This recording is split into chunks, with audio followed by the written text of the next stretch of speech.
Last time हमने क्या पढ़ा था? मेटल कार्बोनिल पढ़ा था कि नहीं, बोलो। ठीक है, मेटल कार्बोनिल किया था। अब हम पढ़ेंगे 18 electron rule in metal carbonyl. क्या पढ़ेंगे? तो मेटल कार्बोनिल हमने पढ़ा था कि भाई ये मेटल है और कार्बन और ऑक्सीजन में इस तरह से बॉन्डिंग हो गई। इसकी बॉन्ड लेंथ बढ़ती थी कि नहीं? हट, इसकी बॉन्ड स्ट्रेंथ बढ़ती थी जब, तो इसकी बॉन्ड स्ट्रेंथ कम होती थी, बताया था।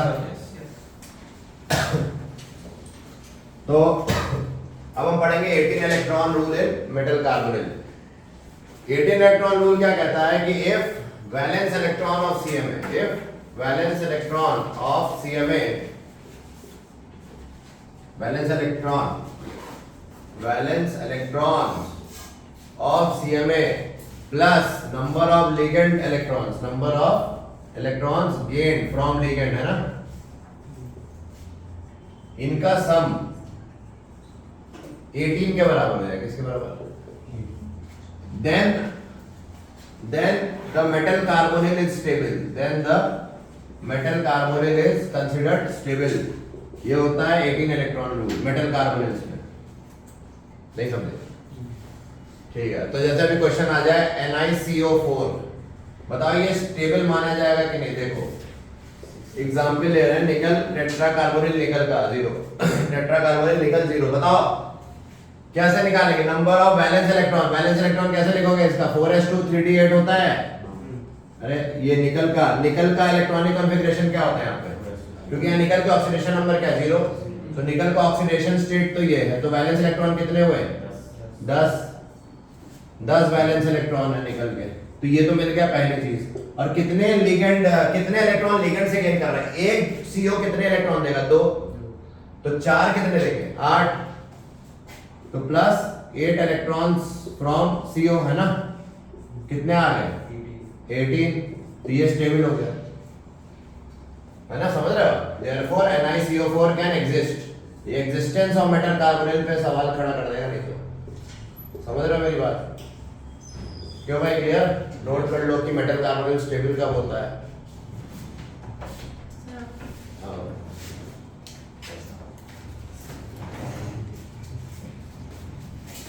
ठीक है, तो ये हो गया, नोट कर लिया।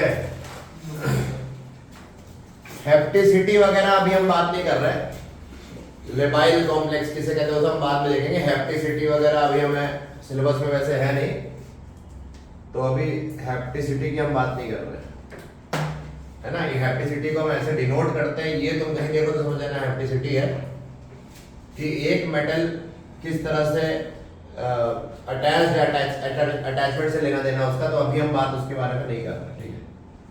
अभी हम आ रहे हैं, अभी हम किसकी बात कर रहे हैं? Stability of metal carbonyls. कैसे करेंगे समझ में आ गया 18 इलेक्ट्रॉन रूल से। अब हम आते हैं नेक्स्ट क्वेश्चन। मान लो तुम्हारे पास ये आ गया CO2 CO8, CO2 क्या? CO8। इसका स्ट्रक्चर मैंने बताया था, बहुत इंपॉर्टेंट है, जेई के लिए बताया था ना, 3-4 बार आ चुका है क्वेश्चन। तो ये काफी इंपॉर्टेंट कंपाउंड है, इसका स्ट्रक्चर भी बता के दिखाया था। बताओ ये स्टेबल है कि नहीं? हाँ? बताओ कोबाल्ट यहाँ पे कौन सी ऑक्सीडेशन नंबर है? 0। इसको लिख सकते हो क्या? 4s2 3d7, हाँ या ना? 9 वैलेंस इलेक्ट्रॉन है, 9 यहाँ से हो गए। और कार्बोनिल कितने? 8 और इंटू 2 16 कितने हो गया? अब 8 2 नहीं 8 1 ना? अरे 8 1 होगा, नहीं समझे कि 8 2 होगा? 8 2 सर, उधर भी तो 4 2 आता ना।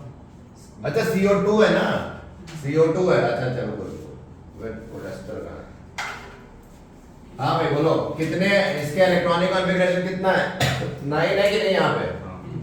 और कितने कार्बोनिल है? 8 इंटू 2 हो जाएंगे ना। अरे 2 कोबाल्ट है, सिंस 2 कोबाल्ट तो दोनों कितना गेन करेंगे? 8 इंटू 2 कितना हो गया? 16 इलेक्ट्रॉन। नहीं 9 है ना यहाँ पे, 9 इंटू 2 सॉरी 9 इंटू 2 ना। कोबाल्ट की बात हो रही, कार्बोनिल की बात नहीं हो रही। अभी हम किसकी बात कर रहे हैं? कोबाल्ट। देखो कोबाल्ट, एक कोबाल्ट में कितना? 9। तो 2 कोबाल्ट में कितना? 18 18 इलेक्ट्रॉन हो गया ना। क्लियर हो गया? बताओ। ऑल्सो फ्रॉम लिगेंड, ऑल्सो क्या? अब लिखो ऑल्सो फ्रॉम लिगेंड, ये हो गई सेंटर मेटल एटम के इलेक्ट्रॉन। ऑल्सो फ्रॉम लिगेंड मतलब कौन सा लिगेंड है? कार्बन मोनोऑक्साइड मतलब कार्बोनिल। कितने इलेक्ट्रॉन कार्बोनिल से आ रहे हैं बताओ? 16 आ रहे, वेरी गुड। तो 2 into 8 आएगा तो कितना आ गया? 16 इलेक्ट्रॉन, है ना? तो टोटल इलेक्ट्रॉन कितने हुए? और कुछ है इसमें ऐड कर सकते हो? अरे इसके स्ट्रक्चर को बना लो ना, जब भी डाउट हो इसके स्ट्रक्चर बताओ। इसको ऐसे लिख सकते हो CO4 कोबाल्ट CO4, है ना? अरे 4 8 into 2, क्योंकि यहाँ पे ऑक्सीजन भी है और यहाँ पे क्या हो जाएगा बताओ? ये सॉरी कोबाल्ट है, कोबाल्ट क्या देगा? 9। तो 9, अबे एक कोबाल्ट 9 दे रहा तो दो कितने देंगे? 18। और कार्बन मोनोऑक्साइड का तो है ही 16। और सिंगल सिंगल बॉन्ड भी तो है यहाँ पे, तो उसमें कितने इलेक्ट्रॉन शेड है? +2 due to single single bond, है ना? कितना आ गया? 18 + 16 34 + 2 36। 36 इलेक्ट्रॉन भी कंसीडर क्या होता है? अबे 36 कितने कोबाल्ट के लिए आया? 2। तो एक कोबाल्ट के लिए 18, तो स्टेबल हो गया। ऐसे करेंगे तो लिख लेना कि for 2 cobalt it is 36, therefore for 1 cobalt it will be 18। समझे?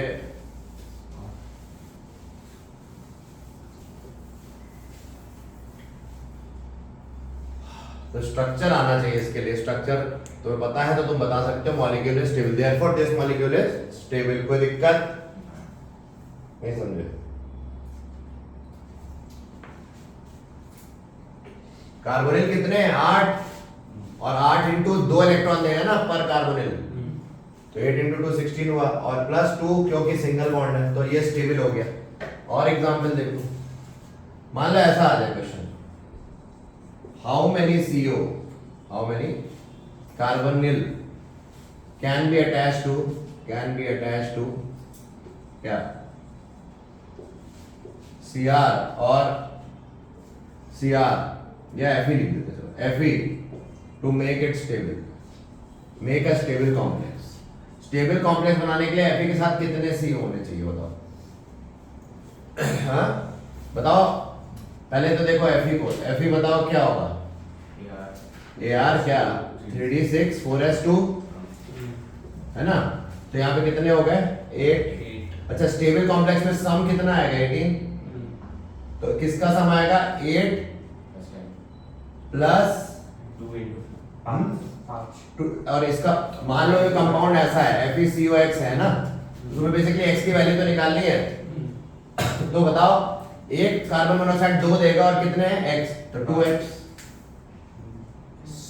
सही है? तो आ जाएगा x, ये 2x, तो x कितना आ गया? 5। तो FeCO5 हमने बताया भी था लास्ट लेक्चर में, ट्राइगोनल बाइपिरामिडल कंपाउंड जो कि स्टेबल होता है, ये देयरफॉर FeCO5 हो गया, है ना? ऐसे भी क्वेश्चन आते हैं। हो गया? आप समझ में आ गया 18 इलेक्ट्रॉन रूल? ठीक है। अब टू कैलकुलेट नंबर ऑफ, एक और रूल है, how can you calculate number of metal metal bond?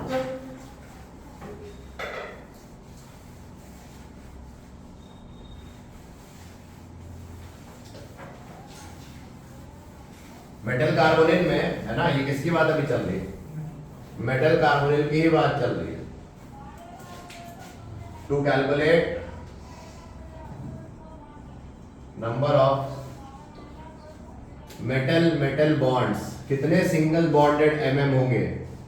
मान लो तुमको मेटल बॉन्ड्स कितना बना रहे हैं नहीं पता, है ना? तो मेटल मेटल बॉन्ड निकालने के लिए step 1, step by step. Step 1 क्या बताओ? Calculate total valence electron on CMA, calculate valence electrons on CMA। इसको A मान ले, A मान लेना, जो भी आएगा आंसर उसको A मान लेना। स्टेप 2 कैलकुलेट B, अरे कौन है भाई ये? कैलकुलेट B, हाँ B is equal to 18 into n minus A, है ना? ये हम निकाल रहे हैं B, मतलब जैसे 18 जो भी इलेक्ट्रॉन रूल है उसको लगाते हुए उसमें माइनस करके हम नंबर ऑफ मेटल मेटल निकाल लेंगे। तो n क्या है? नंबर ऑफ, n यहाँ पे क्या है? नंबर ऑफ मेटल्स, है ना? जो अननोन हमें पता करना है, जो हमें पता करना है। स्टेप 3 क्या है बताओ? b/2 कर दो, क्या कर दो, b/2, that will give you the number of metal metal bond. समझ रहे हो? क्लियर हो गया? तो ये 3 स्टेप में हम कोई भी मेटल मेटल कर सकते हैं। जैसे हम एग्जांपल लेते हैं Mn2CO10, स्टेप 1 बताओ क्या है, स्टेप 1 लगाओ, ये किसके बराबर होगा, यहाँ पे Mn है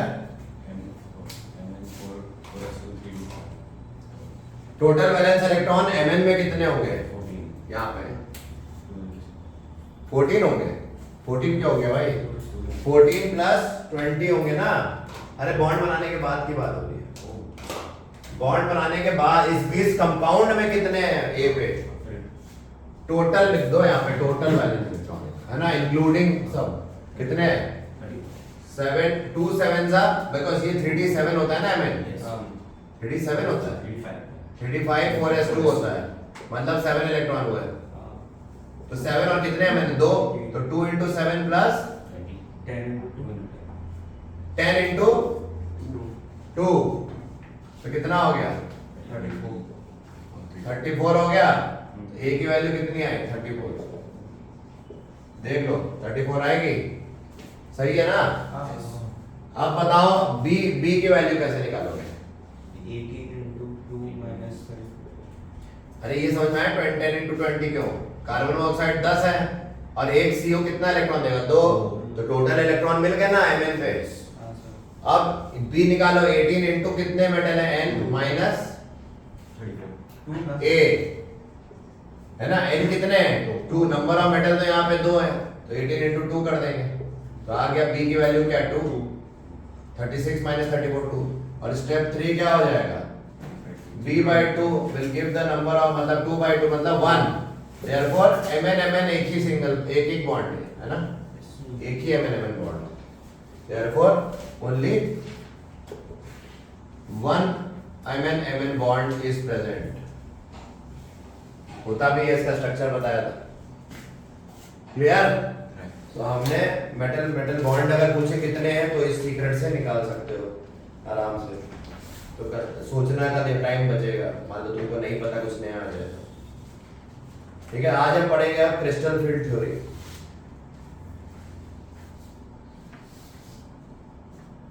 ठीक है, देखो पहले तो ये हमने मेटल कार्बोनिल अब खत्म कर चुके हैं हम। ठीक है, मेटल कार्बोनिल में काफी कुछ था और हमने उसको अच्छे से लास्ट लेक्चर और इस लेक्चर मिला के खत्म कर दिया है। जो लोग जल्दी चले गए थे वीडियो देख लेना, नहीं तो ये चैप्टर बहुत इंपॉर्टेंट है, फिक्स क्वेश्चन आना ही है, वो नंबर इजी चैप्टर है, ये नंबर से इस चैप्टर से नंबर नहीं कटने चाहिए, मैं देर कर दे रहा हूँ, बहुत शर्म की बात है, इजी चैप्टर है बहुत। ये है कि बड़ा है पर इजी, जिसको आता है फिर उसको अच्छे से आएगा, आगे जाके टफ हो जाता है हायर लेवल पे, टफ मतलब दिमाग लगता है। अभी जेई मेन लेवल पे तो बहुत इजी है, और जो एडवांस की चीज है उसमें थोड़ा टफ होता है, और पढ़ोगे ढंग से तो कुछ भी टफ नहीं।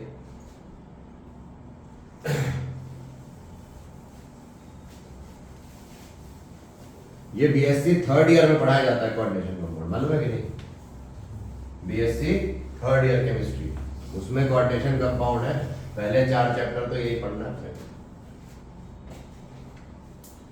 क्रिस्टल फील्ड थ्योरी, और जेई नीट में क्वेश्चन भी उससे आ रहा है, बीएससी 3rd ईयर से। Trans effect, Jahn Teller distortion, splitting into square planar complexes, है ना, स्टेबिलिटी ऑफ कोऑर्डिनेशन कंपाउंड, ये सब उसमें आते हैं। खैर आगे आते हैं आईटी जेई नीट के सिलेबस में क्या है, क्रिस्टल फील्ड थ्योरी, सीएफटी, इसको क्या बोलेंगे सीएफटी, है ना। क्यों भाई, ये किसने दिया था, हैंस बेथ ने, हैंस बेथ साइंटिस्ट का नाम है, and John, mister John Vleck, Van Vleck, है जॉन, डॉक्टर जॉन ने दिया था और हैंस बेथ ने दिया था। क्रिस्टल फील्ड थ्योरी काफी इंपॉर्टेंट थ्योरी, और बहुत ही ज्यादा सवाल इसमें बन सकते हैं। ठीक है, तो ये क्या कहता है ये थ्योरी, देखो आप crystal field theory, it assumes क्या, ligand as point charge. Central metal atom को ये क्या अज्यूम करता है, इसके साथ में पॉजिटिव पॉइंट चार्ज, क्या अजम्पशन, इस थ्योरी के पोस्टुलेट समझ लो। और लिगेंड्स को ये इलेक्ट्रॉन रिच है और नेगेटिव पॉइंट चार्ज की तरह ट्रीट करता है, ये अजम्पशन है इस थ्योरी का। इनको ऐसे ट्रीट करो तो उससे क्या फायदा होगा, कुछ फायदा नहीं होगा। भाई पॉजिटिव नेगेटिव है तो एक स्फेरिकल, हम इमेजिन करो एक स्फीयर बन गया इनके आसपास है। इस इमेजिनरी स्फीयर को आप क्या बोलेंगे, क्रिस्टल फील्ड, क्या बोलेंगे, बस अभी के लिए ये जानो। और इस फील्ड के अंदर वो क्या होगा, अब यही फील्ड रीऑर्गेनाइज होगी, इसकी मान लो एनर्जी ई है ना, तो जब ये फील्ड ऐसे शेप अपना रीऑर्गेनाइज करेगी, मान लो ऑक्टाहेड्रल बन गई है ना, या टेट्राहेड्रल बन गई, समझ रहे हो मैं क्या कह रहा हूँ, तो एनर्जी कंजर्व रहेगी, लेकिन बस इसका शेप चेंज होगा स्फेरिकल फील्ड का। लिगेंड और मेटल जब बॉन्ड बना लेंगे तो कुछ फिक्स शेप देंगे ना, ये लिगेंड है, ये मेटल है, अरे हाँ है ना, मेटल को लिगेंड इलेक्ट्रॉन डोनेट करता है तो ये नेगेटिव पॉइंट चार्ज लिगेंड हो गया, मेटल हो गया, तो एक आयनिक बॉन्ड जैसा तैयार हुआ कि नहीं, यहाँ पे कैसा तैयार हुआ। No, crystal field theory treats them as ionic bond, but valence bond theory हमने पढ़ा था वो कोवेलेंट बॉन्ड जैसा ट्रीट कर रही थी। वैलेंस बॉन्ड थ्योरी कैसा ट्रीटमेंट दे रही थी, कोवेलेंट बॉन्ड, बट ये क्रिस्टल फील्ड थ्योरी को आयनिक बॉन्ड ट्रीटमेंट दे रही है।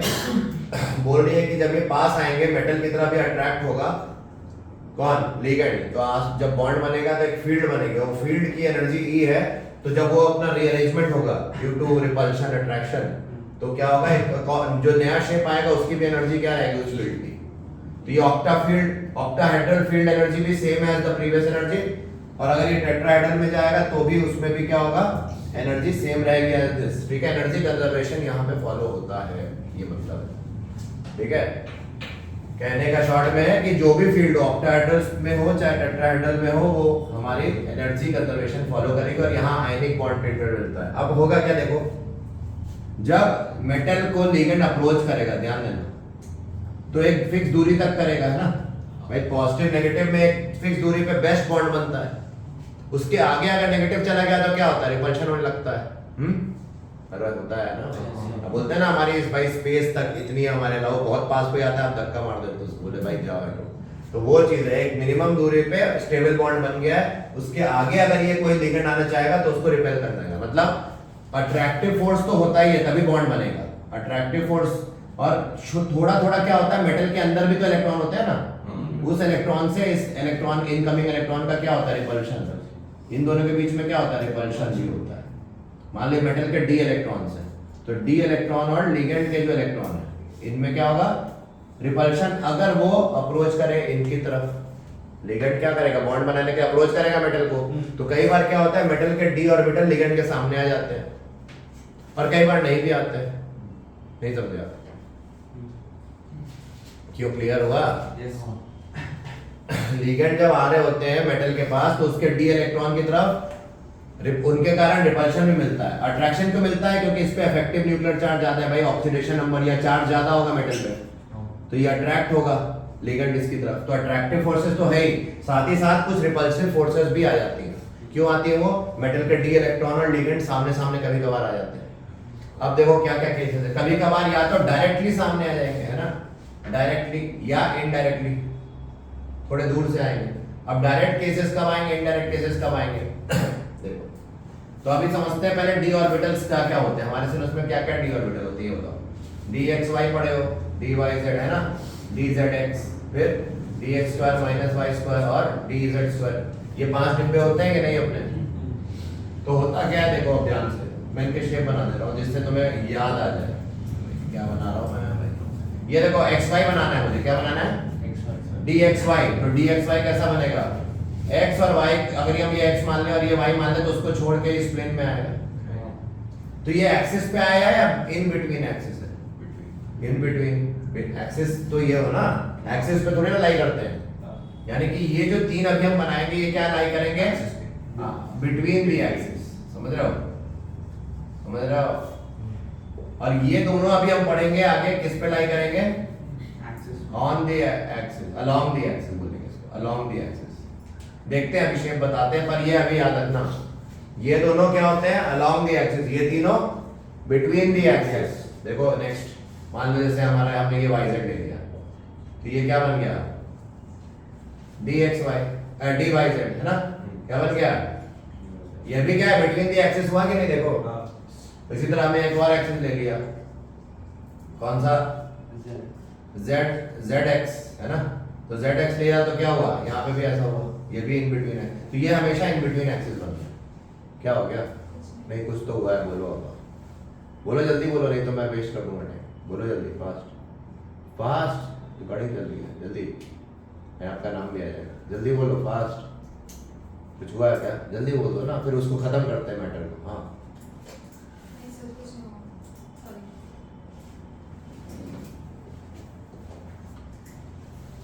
ये देखो नेक्स्ट, ये z है और ये x और y मान लो, क्या मान लो? बोलो x y और ये z है, मान लो ऐसा आ गया ना 3 डायमेंशन। अब y के अलाउंग और x के अलाउंग अगर ऑर्बिटल्स है ना, तो ये होता है dx² माइनस y²। तो ये बिटवीन द एक्सिस है, अलोंग द एक्सिस है? अलोंग द एक्सिस है। और ये देखो नेक्स्ट, ये हमारा है, फिर से ऐसे बनाया, ये z है, ये y x है, इस बार ओनली z के अलोंग आया और ये इलेक्ट्रॉन ऐसे आया, तो बताओ क्या होगा?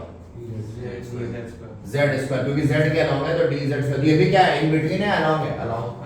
तो आप देख सकते हो ये तीन क्या थे, बिटवीन द एक्सिस थे, और ये दोनों क्या है, अलोंग द एक्सिस। तो ये याद रखना है आपने को, ठीक है? सो क्या होता है, सुनो मेरी बात, लिखो मत। कभी कभार लिगेंड कैसे अप्रोच कर रहे होंगे, इन बिटवीन द एक्सिस, तब क्या होगा, इनकी एनर्जी हाई होगी, इन तीनों की एनर्जी क्या हो जाएगी, हाई। मतलब इनमें इलेक्ट्रॉन जो पड़े होंगे वो रिपेल होंगे किसके द्वारा, लिगेंड द्वारा। लिगेंड इनके इलेक्ट्रॉन को बहुत स्ट्रांगली रिपेल करेगा, तो इनकी एनर्जी क्या, हाई, ये अनस्टेबल हो जाएंगे। तो ये, और इनको डायरेक्टली अप्रोच नहीं करेगा उस समय, जब बिटवीन द एक्सिस अप्रोच करेगा तो ये तो बॉदर नहीं कर रहा है, तो इनकी एनर्जी लो, तो ये रिलेटिवली स्टेबल, ये अनस्टेबल।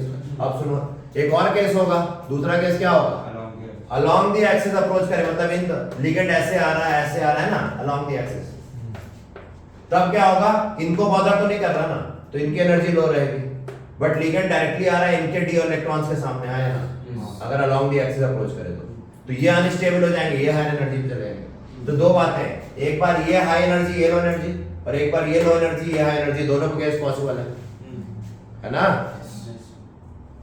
ठीक है, तो ये कब होता है, सुन लो अब ध्यान से, ये कब हाई एनर्जी जाते हैं, टेट्राहेड्रल कॉम्प्लेक्स में, किसमें?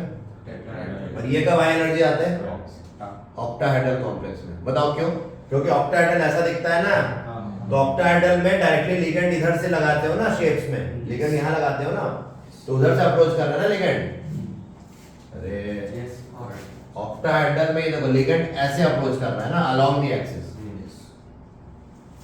तो क्या होगा, जो भी अलोंग द एक्सिस कौन से, यही दोनों है, तो इनकी एनर्जी हाई हो जाएगी, क्योंकि रिपल्शन ज्यादा, समझ रहे हो?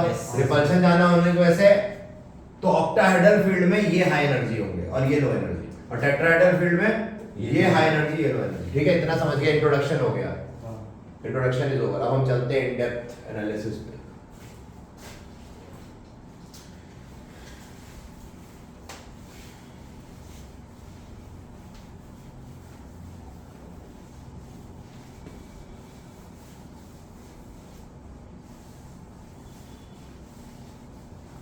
ठीक है, अब ये देखो,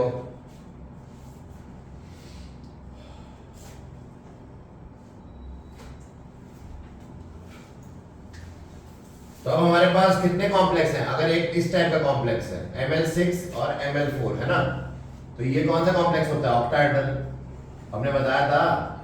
अरे क्वाड्रेशन नंबर 6 है तो ऑक्टाहेड्रल होगा, और 4 है तो दो बातें हैं, टेट्राहेड्रल या स्क्वायर प्लेनर, है ना? ठीक है, अब सुनो, अभी जो मैंने बताया, मान लो मेटल था पहले, है ना, खुश था अकेले अपनी जिंदगी में, इसको डिस्टर्ब करने के लिए अट्रैक्शन किसने दिया, भाई कोई आ गया मेटल, तो ऑब्वियसली लिगेंड आ गया सामने मेटल के, तो अट्रैक्शन तो बढ़ेगा, तो इसकी एनर्जी थोड़ा एक्साइट होकर ऐसे ऊपर जाएगा ना, उसकी एनर्जी बढ़ जाएगी, है?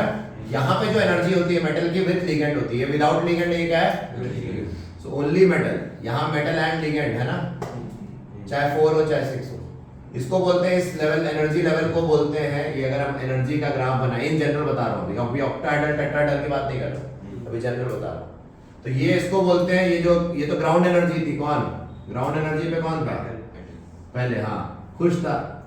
इसकी एनर्जी डिस्टर्ब की, थोड़ा हाई एनर्जी पे लेके एक्साइट होना, मतलब ये एनर्जी डिस्टर्ब होना होता है ना। अट्रैक्शन से स्टेबिलिटी मिलती है, बट हल्का सा मेंटल पीस तो जाता है ना, समझ रहे हो? तुम मान लो सिंगल हो, है सिंगल हो, 5 लोग, 5 डिब्बे हैं तुम्हारे, मतलब 5 सेंस ऑर्गन, सब शांत बैठे हुए हैं, शांत बैठे हैं। अभी क्या हुआ, तुम पड़ गए चक्कर में पड़े तो क्या हुआ, एक्साइटमेंट हुई, स्टेबिलिटी भी आई, बट क्या हो गया, बट थोड़ा तो हायर एनर्जी हो गई ना तुम्हारी। पहले ऐसे पड़े हुए थे डेड, एकदम से एक्साइट हुआ, अभी भी स्टेबल हो, इतना बुरा नहीं है हाल, लेकिन थोड़ा एक्साइट हो चुके हो, लाइफ में कुछ आगे सोचने लगे हो, मतलब थोड़ा अनस्टेबल, सोचना मतलब अनस्टेबल, सुन रहे हो? माइंड वर्क पे आ गया, मेडिटेशन खत्म हुआ, समझ रहे हो? सुन रहे हो? ध्यान दो। अब क्या होगा, तुम्हारे 5 सेंसेस एक्साइट हो चुके हैं। अब सुनो, 5 सेंसेस इतने ज्यादा एक्साइट हो जाते हैं कि अगर स्प्लिटिंग हो जाती है, 5 सेंसेस की स्प्लिटिंग, जो ज्यादा यूज होने लगे सेंसेस, वो और हायर एनर्जी पे चले गए, और जो सुनो इधर, और जो कम सेंस यूज हुए वो लोअर एनर्जी पे। अब या तो ऐसा होगा, या इसमें 2 पॉसिबिलिटी क्या थी, 3 ऊपर चले गए, 2 नीचे।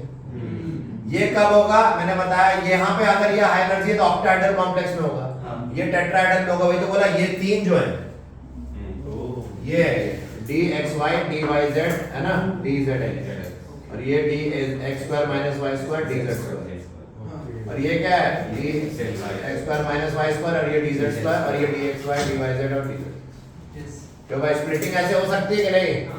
तो उसी तरह जब लिगेंड आया, तो लिगेंड ने क्या किया, इसको रिपल्शन के कारण ये स्प्लिटिंग क्यों हुई, और फर्दर लिगेंड और अप्रोच करना चाह रहा है अलोंग द एक्सिस, तो अलोंग द एक्सिस ये पड़े होंगे तो ये हायर एनर्जी पे चलेगा, और स्प्लिटिंग फर्दर हो गई, इजी रहता है ना भाई।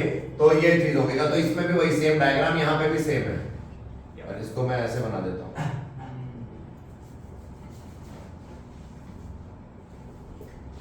ठीक है, ये मेटल लिगेंड के साथ, और यहाँ पे भी एनर्जी ऐसे बना दी है। 2 केसेस दिए मैंने, ठीक है। ये ऑक्टाहेड्रल वाला केस है ना, कॉम्प्लेक्स का। ऑक्टाहेड्रल कॉम्प्लेक्स होगा तो ऐसा दिखेगा ना ग्राफ, और टेट्राहेड्रल होगा तो ऐसा आया ना।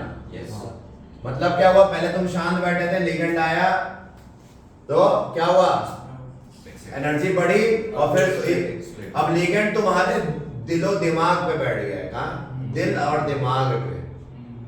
बाकी ऑर्गन शांत पड़े, पर दिल दिमाग पे बैठ गया, तो क्या हो गया, वो ज्यादा एक्टिव हो गया, नहीं समझे? और अभी यहाँ पे दिल दिमाग शांत है, सिर्फ तुम अपने, ठीक है, तो क्या हो गया, दिल दिमाग शांत है ना, तो फिर क्या हो गया, बाकी सेंस ऑर्गन ज्यादा एक्टिवेटेड है तुम्हारे, तो वो हायर एनर्जी पे चलेगा कि नहीं? तो यहाँ पे बोला जाता है इस गैप को, सुनो इधर, ये जो गैप है, गैप छोड़ो, पहले ये तुम लोग, ये समझ में आया?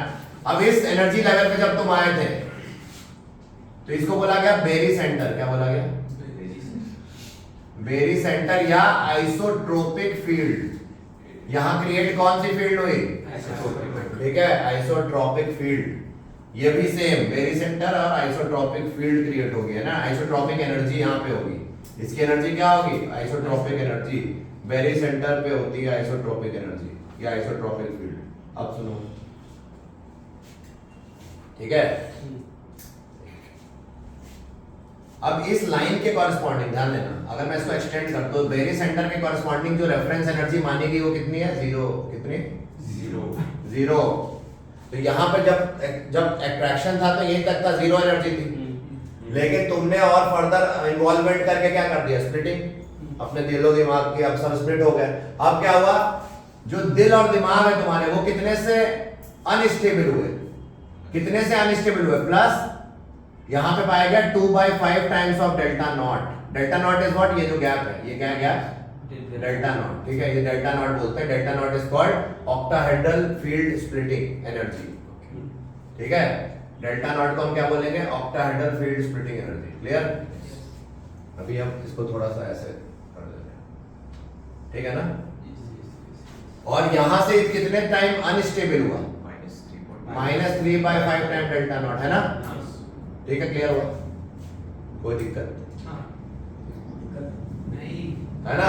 तो ये बेरी सेंटर के कॉरस्पॉन्डिंग जीरो एनर्जी थी और यहाँ पे एनर्जी कितने से बढ़ गई, मतलब अनस्टेबल कितने से हुआ, +2/5 टाइम डिक्रीज, मतलब इतने से हुआ। -3/5 को 0.4 भी लिख सकते हो, -0.4, और इसको +0.6 भी लिख सकते हो, है ना? ये +0.6 है क्या, -0.4, क्लियर? अब सुनो इधर देखो कैलकुलेशन, अगर मैं बोलूं कि बताओ ये बेरी सेंटर की जीरो क्यों आई है, सुनो ध्यान से, तो बताओ नीचे वाले कितने डिब्बे हैं जिनकी एनर्जी कितने से कम हुई, 3 है, और कितने से कम हुई, -3/5 टाइम डेल्टा नॉट, है ना? और ऊपर वाले कितने डिब्बे हैं, 2, और उनकी एनर्जी कितने से बढ़ी, +2/5 इस टाइम ऑफ डेल्टा नॉट। इसको सॉल्व करो कितना आएगा, 0 ही आएगा। 0 आया कि नहीं आया? आया क्या, नहीं आया? अबे नहीं, 0 क्यों आएगा पागल? क्या पी के आया हो तुम, क्या खा पी के आया? अरे यहाँ 2 लिखोगे मेरे भाई कि यहाँ 3 लिखोगे, ये बताओ कितने से कम हुआ, 3 से कम हुआ, तो कितना है मतलब -9/5, और यहाँ पे क्या आया, कितना आया बताओ,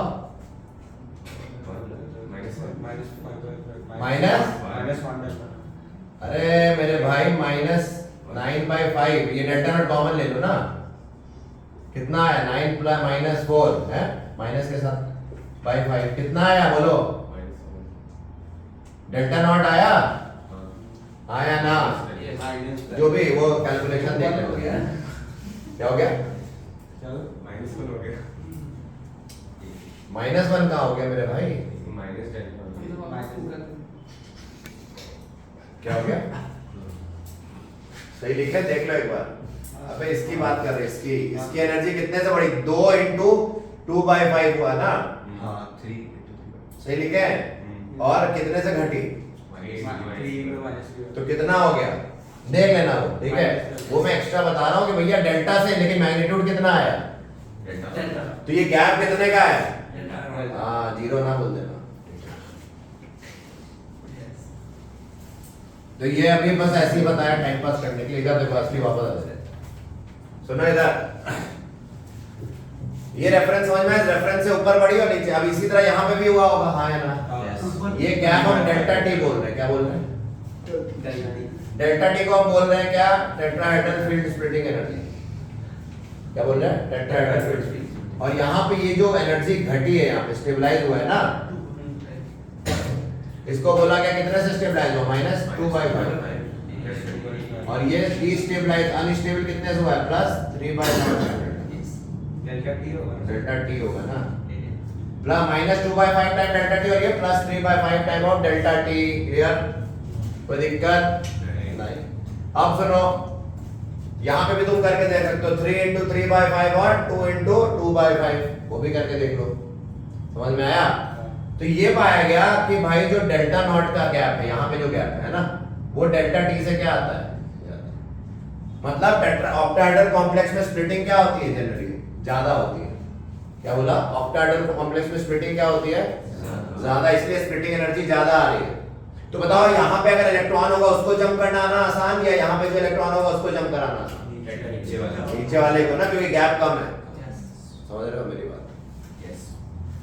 अब यहाँ पे क्या हो रहा है, ऑक्टाहेड्रल में देखो क्या हो रहा है, अब इस लेवल को क्या बोला गया, जो 3 है ना, इनको नाम दिया गया T2G लेवल, क्या T2G लेवल, और इसको बोला गया EG लेवल, EG और T2G, और इसको क्या बोला गया, T2 लेवल, और सॉरी हाँ EG level, sorry EE level, इसको क्या बोला गया बोलो, E लेवल, और इसको क्या बोला गया, T2 लेवल, इसको क्या बोला गया था, T2G, इसको क्या बोला गया, T2, अंतर है, G मत लगा देना, G हमारे सिलेबस में नहीं है, जेरेट एंड जेरेट सिमेट्रीज होती है, वो हमें नहीं पढ़नी है, बस नाम याद रखो, है ठीक है, जेरेट और वो सब नहीं पढ़ना। तो E और T2G इसमें क्योंकि सिमेट्री वाली नहीं है हमारी G वाली, तो इसलिए हमने, इसमें क्या हो रहा है, T2G और EG है लेवल, यहाँ पे T2 और E है, यहाँ ध्यान देना, ठीक है।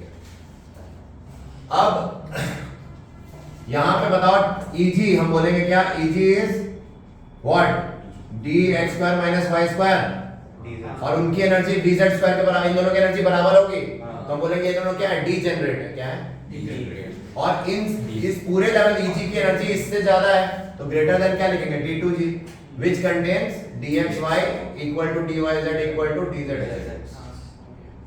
इन ये तीन डीजेनरेट है और यहाँ ये दो डीजेनरेट है ना। डीजेनरेट याद रखना, डीजेनरेट मतलब having same energy atomic structure, degenerate energy level. यहाँ पे बताओ कैसे लिखेंगे टेट्राहेड्रल में कौन किसकी एनर्जी ज्यादा है T2, so T2 dxy equal to dyz equal to dzx greater than Eg E क्या square minus y square equal to dz square. समझ में आ गया? ये टेट्राहेड्रल में लिखेंगे, नहीं समझे? और ये भी पाया गया कि जो डेल्टा T है वो 4/9 टाइम्स ऑफ डेल्टा नॉट है। क्या देखो ना, इसीलिए तो डेल्टा नॉट बड़ा है। ठीक है, कोई दिक्कत नहीं।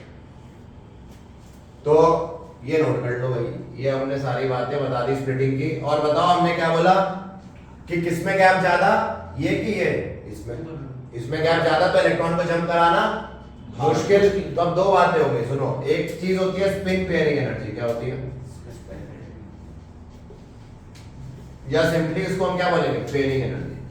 पेयरिंग एनर्जी इसको बुक्स में पी करके लिखा रहेगा, पेयरिंग एनर्जी। अब सुनना, अगर if delta is greater than P, सुनो, डेल्टा ग्रेटर देन पी हुआ मतलब गैप जो है वो पेयर कराने के लिए जो एनर्जी लगती है, पेयरिंग एनर्जी क्या होती है? Energy required to pair electron, है ना, रिक्वायर्ड टू पेयर इलेक्ट्रॉन। अगर पेयर कराने के लिए एनर्जी कम लग रही है तो क्या पेयर होना प्रेफर करेगा? हाँ भाई, पेयर कराने के लिए अगर एनर्जी कम लग रही है तो पेयर होना प्रेफर करेगा, जंप होना नहीं प्रेफर करेगा। तो जैसे मान लो हमारे पास यहाँ पे 5 इलेक्ट्रॉन है या 4 इलेक्ट्रॉन है, तो ये ऐसे भरेगा ना 1 2 3, और अगर डेल्टा ज्यादा है, गैप ज्यादा है, तो यहीं पे नीचे पेयर कर जाएगा। समझ रहे हो मैं क्या कह रहा हूँ? भाई डेल्टा अगर ज्यादा है तो ये क्या करना चाहेगा? बोलेगा मैं ऊपर जंप नहीं करता, मैं यहीं पेयर कर जाता हूँ। और अगर डेल्टा कम होता देन जंप कर जाता। तो जब जंप नहीं कर रहा है, ध्यान से सुनो, जब जंप ये बिठा दे रहा है, ठीक है, अभी समझाने के लिए लिखा था। और जब जंप नहीं कर रहा है, फिर से बता रहे हैं, डेल्टा ज्यादा है गैप तो क्या जंप करेगा? नहीं, तो नीचे रह जाएगा। नीचे रह जाएगा मतलब लो स्पिन कॉम्प्लेक्स, क्या बोलेंगे? लो स्पिन कॉम्प्लेक्स बनाएगा। उस टाइप के कॉम्प्लेक्सेस को क्या बोलेंगे? लो स्पिन कॉम्प्लेक्स, जहां पे नीचे पेयरिंग हंट रूल वायलेट हो जाता है, जहां पे पेयरिंग पहले होने लगती है। और पेयरिंग कब होती थी? स्ट्रॉन्ग फील्ड लिगेंड के अंदर। जब यानी कि ऐसे कॉम्प्लेक्सेस में क्या प्रेजेंट रहा होगा? स्ट्रॉन्ग फील्ड लिगेंड प्रेजेंट रहा होगा। क्यों? क्योंकि तभी उसने बोला एनर्जी कौन दे रहा है, हमें नहीं देनी पड़ी तो कोई तो दे रहा है। हाँ, स्ट्रॉन्ग फील्ड लिगेंड ही इतना काफी है, उसकी प्रेजेंस काफी है पेयर कराने के लिए, तो हमें एनर्जी कम देनी पड़ी। तो पेयरिंग एनर्जी कम लगी तो वो जंप नहीं करेगा, क्योंकि जंप के लिए एनर्जी ज्यादा लग रही है। समझ में आया?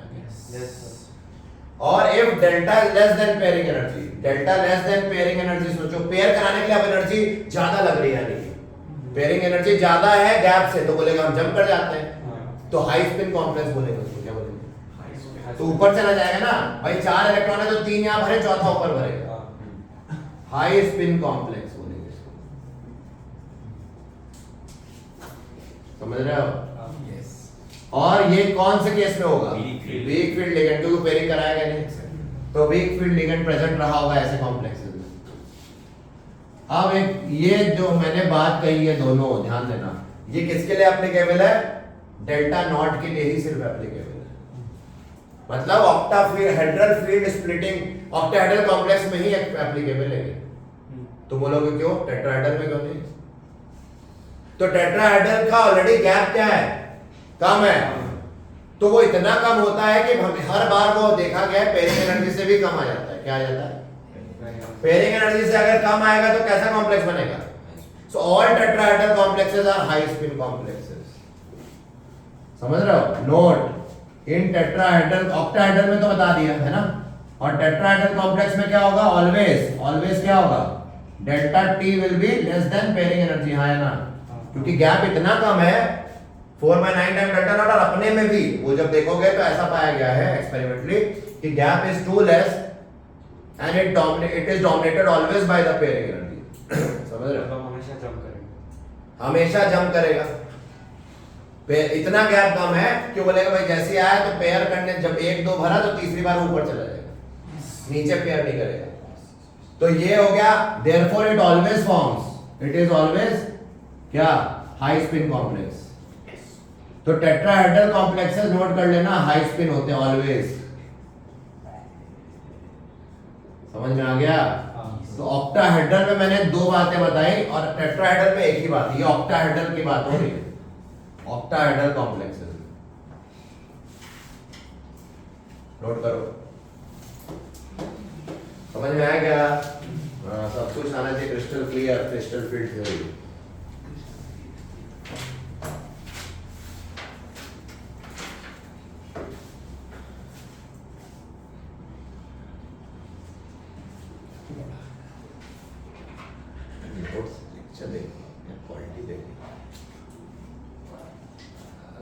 अभी करते हैं सवाल, चिंता मत करो। ये बताओ आइसोट्रोपिक समझ में आया? बेरी सेंटर वगैरह कोई डाउट नहीं? डाउट? आगे बढ़ते हैं। Splitting in square planar complex. अभी तक हमने दो कॉम्प्लेक्सेस देखे, कौन से? ऑक्टाहेड्रल और टेट्राहेड्रल, मतलब sp3d2 या d2sp3 वाले और sp3 वाले देखे है ना। अब हम देखेंगे dsp2 वाले, मतलब स्क्वायर प्लेनर कॉम्प्लेक्स। देखो वैलेंस बॉन्ड थ्योरी अलग है, क्रिस्टल फील्ड थ्योरी अलग है। Crystal field theory could explain color also, which could not be explained by valence bond theory. फायदे हैं crystal field theory के भी, कुछ नुकसान भी है, देखेंगे आगे। फिर उस नुकसान को ligand field theory और molecular orbital theory ने कंप्लीट कवर किया था, वो हमारे सिलेबस में नहीं करना है। ligand field theory वगैरह नहीं करना है, फिर फ्रंटियर वो सब है नहीं। ठीक है, क्लियर हो गया? सर इसमें तो वो क्या है sir, distinguish between strong field ligand and weak field ligand जो वीवीटी नहीं कर रहा। वीवीटी नहीं कर रहा है, वीवीटी ने लिस्ट ढूंढना दी थी, ये लिस्ट देगा स्पेक्ट्रोकेमिकल सीरीज, अब आएगा इसमें। अभी करेंगे, चिंता मत करो। ठीक है, इस थ्योरी के स्टडी करने से क्या आया, कौन सा सीरीज आई? स्पेक्ट्रोकेमिकल। वो अभी हम बात करते हैं, पहले हम देख ले स्प्लिटिंग। ये हमने क्या देखा पहला? स्प्लिटिंग इन, अरे क्रिस्टल फील्ड स्प्लिटिंग इन ऑक्टाहेड्रल कॉम्प्लेक्सेस। यहाँ पे हेडिंग क्या थी? क्रिस्टल फील्ड स्प्लिटिंग इन टेट्राहेड्रल कॉम्प्लेक्सेस। अब हम देखने आ रहे हैं crystal field splitting in square planar complexes. ठीक है, कोऑर्डिनेशन नंबर 4 वालों में ही होगा ना, हमेशा नहीं। कभी कभार कोऑर्डिनेशन नंबर 6 वाले भी स्क्वायर प्लेनर हो जाते हैं। कैसा बिहेव करने लगते हैं कोऑर्डिनेशन नंबर 6 वाले भी?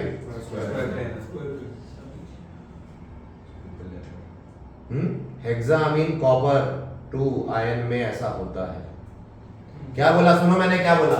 यहाँ पे जब ये करना था तो कोऑर्डिनेशन नंबर मॉलिक्यूल का हम जनरली क्या बोलते हैं, क्या होना चाहिए? 6। और जब टेट्राहेड्रल कर रहे हैं तो कोऑर्डिनेशन नंबर क्या होना चाहिए? 4। स्क्वायर प्लेनर कर रहे हैं तो भी क्या होना चाहिए? 4। But exception always there in chemistry, yes और नो? है ना, एक्सेप्शन बट विदाउट लॉजिक नहीं है, विद लॉजिक। हाँ, exception has the most important logic always. तो सुनो इधर, CFS इन SP कॉम्प्लेक्स मतलब स्क्वायर प्लेनर कॉम्प्लेक्स। सुनो कैसे होगा। 5 डिब्बे थे पहले नीचे, खुश था जीवन में, आया ना? फिर क्या आया, देखा उसने कि नहीं उसको? हाँ, फिर अट्रैक्शन बढ़ा, आया ना? अट्रैक्शन बढ़ा, फिर क्या हुआ? पागल हो गया, स्प्लिटिंग इस बार 4 कोने में कर दी उसने, दिमाग ही घूम गया उसका। 4 लेवल पे स्प्लिटिंग की है। इतना पगला गया कि उसने बोला भाई हम डिस्ट्रैक्ट ज्यादा ही हो रहे हैं तो हम सबको स्प्लिट करके रख देते हैं, अलग अलग प्रायोरिटीज बोलते हैं ना, let us now give priorities. तो वो प्रायोरिटी वाइज करने लगा कि हम पहले इसको प्रायोरिटी देंगे, किसको? इसको, फिर इसको, फिर इसको। समझ रहे हो? अब क्या हो गया? वो फोटो ले लो। इसका फोटो लेता है। किसकी फोटो निकाल रहे हो? बोर्ड सर का फोटो निकाल। अबे इधर देखो, ये देखो, ये समझ में आया क्या? अब इसमें स्प्लिटिंग अजीब तरीके से हुई। देखो YZ और ZX ये सबसे स्टेबल हुए। अरे स्क्वायर प्लेनर ऐसा होता है ना मेरे भाई। हाँ, ठीक है।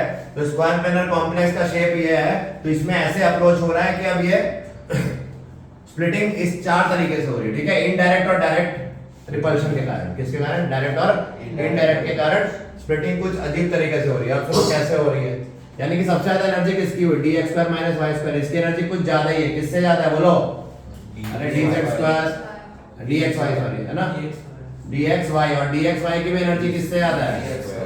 और dz² की एनर्जी किससे ज्यादा है? dy z approximately equal to dz, इन दोनों की अप्रोक्सीमेटली इक्वल होती है। अब सुनो, यहां तक कोई दिक्कत? ये याद रखना। अच्छा, इस गैप को क्या बोला गया? Delta sp। स्क्वायर प्लेनर का है ना cf क्या बोला था इसको? Octahedral field splitting energy. तो इसको क्या बोलेंगे? Square planar field splitting energy, ठीक है। अब सुनो ध्यान से, ये पाया गया कि डेल्टा sp जो है वो 4/3 times of delta not I है। क्या आई है? 4/3 टाइम्स ऑफ डेल्टा नॉट, ये पाया गया। और डेल्टा नॉट किससे पाया गया? डेल्टा नॉट तो पाया गया 9/4 टाइम डेल्टा टी, हमने बताया। अरे डेल्टा टी के बारे में बताया था ना मैंने कि 4/9, तो डेल्टा नॉट क्या हो जाएगा? 9/4। क्यों? तो सबसे बड़ा कौन? ये, क्योंकि ये इसका भी 4/3 टाइम 1.745 या 1.75 टाइम वाला। क्लियर है? सो हम बोलेंगे क्या? Delta sp is always greater than इसका गैप सबसे ज्यादा, फिर डेल्टा नॉट, फिर क्या? Delta T. ये ऑर्डर याद रहना चाहिए हमेशा कि स्क्वायर प्लेनर कॉम्प्लेक्सेस में स्प्लिटिंग सबसे ज्यादा होती है। ये पाया गया कितने टाइम ज्यादा होती है? 9/4 टाइम ज्यादा नहीं, 4/3 टाइम ज्यादा देन डेल्टा ऑक्टाहेड्रल। और ऑक्टाहेड्रल खुद 9/4 है, तो इसको मल्टीप्लाई करो, क्या मिलेगा? 9/3। अरे हाँ या ना? तो is equal to 9/3 times of delta t लिख सकते हैं। अरे यहाँ डेल्टा नॉट सब्स्टिट्यूट कर दो ना इसको, तो 4 कट गया, कितना आ गया देखो? 3 टाइम्स, सॉरी हाँ 9/3 मतलब 3 हो गया ना बे। तो स्क्वायर प्लेनर कॉम्प्लेक्स में स्प्लिटिंग 3 गुना ज्यादा होती है टेट्राहेड्रल वाले से, ठीक है। और 1.75 टाइम ज्यादा होती है ऑक्टाहेड्रल वाले से। क्लियर? कोई दिक्कत नहीं, ठीक है। अब देखो, तो स्क्वायर प्लेनर कॉम्प्लेक्स में ये गैप भी बता देते हैं। ये जो गैप होता है पहले इन दोनों के बीच, ये डेल्टा नॉट का होता है। कितने का होता है? तो बचा कितना? 1.75 माइनस डेल्टा नॉट, कितना हुआ? 0.75 है। अरे आया ना, ये पाया गया कितना? ये जो गैप है डेल्टा नॉट का कितना पाया गया? 0.656। कितना? 0.656 टाइम डेल्टा नॉट। और ये जो फर्दर गैप है ये पाया गया 0.086। अरे समझो बात को। अरे टोटल ये कितना है? डेल्टा sp कितना होना चाहिए? 1.75 टाइम डेल्टा नॉट। तो ये देखो, ये डेल्टा नॉट आ गया, तो ये कितना हुआ? ये बचा हुआ कितना होना चाहिए? ये 1 आ चुका है, 1 टाइम डेल्टा नॉट। तो ये कितना होगा? 0.75 टाइम डेल्टा नॉट होगा। आया ना? अब ये देखो 0.6 प्लस ये करो, देखो अप्रोक्सीमेटली क्या आएगा? 0.74 के आसपास आ जाएगा, जो कि जस्टिफाई कर रहा है उस स्टेटमेंट को, ये वाली। क्लियर? तो ये हमारा होता है असली में स्क्वायर प्लेनर कॉम्प्लेक्स में। कोई दिक्कत, परेशानी, दुख दर्द, बीमारी नहीं, ठीक है। नोट करो, स्क्वायर प्लेनर कॉम्प्लेक्स भी हो गया।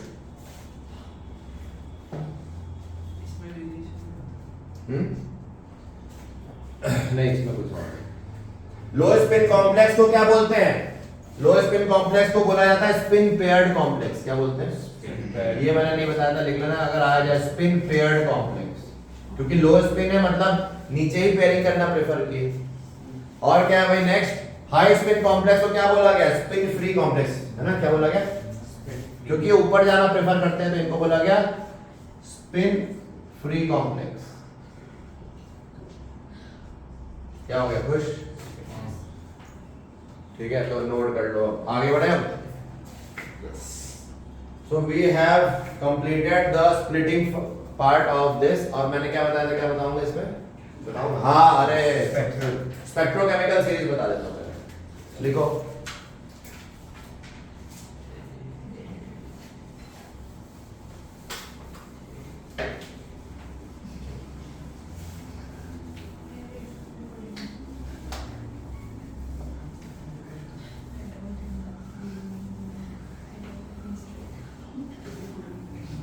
एक्सेप्शन हमेशा होते हैं, सुन लो इधर। अब मैं एनसीईआरटी का ऑर्डर देने जा रहा हूं, किसका? हेडिंग डाल लो स्पेक्ट्रोकेमिकल सीरीज।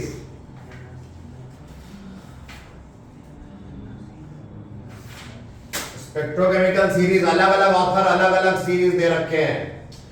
ये क्या लेता है अपने को लिगेंड स्ट्रेंथ ऑर्डर है ना, it is the increasing order of ligand field strength, increasing order of ligand strength, समझ रहे हो? Yes sir. तो पहले सबसे वीकेस्ट लिगेंड हमारी दुनिया में क्या बोलता है,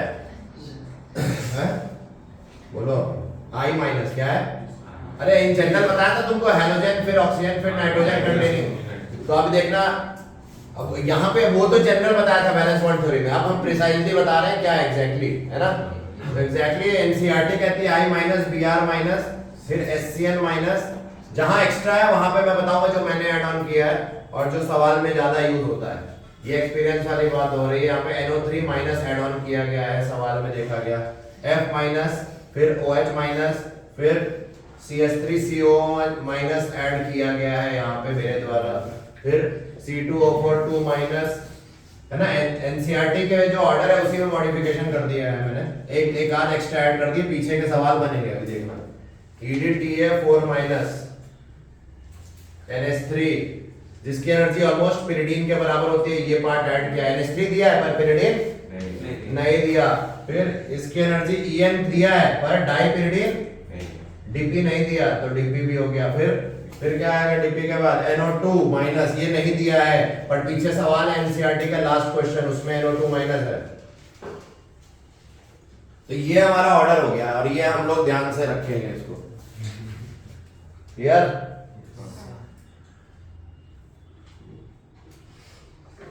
सबसे स्ट्रॉन्गेस्ट लिगेंड दुनिया में कौन है? ये सारे ऑथर अग्री कर रहे हैं, ठीक है।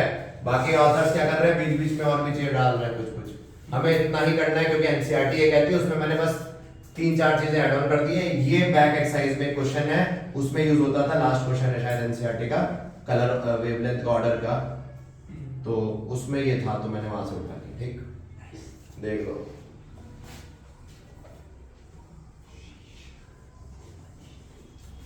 तो ये स्पेक्ट्रोकेमिकल सीरीज हो गई। अब इसके फायदे देखेंगे।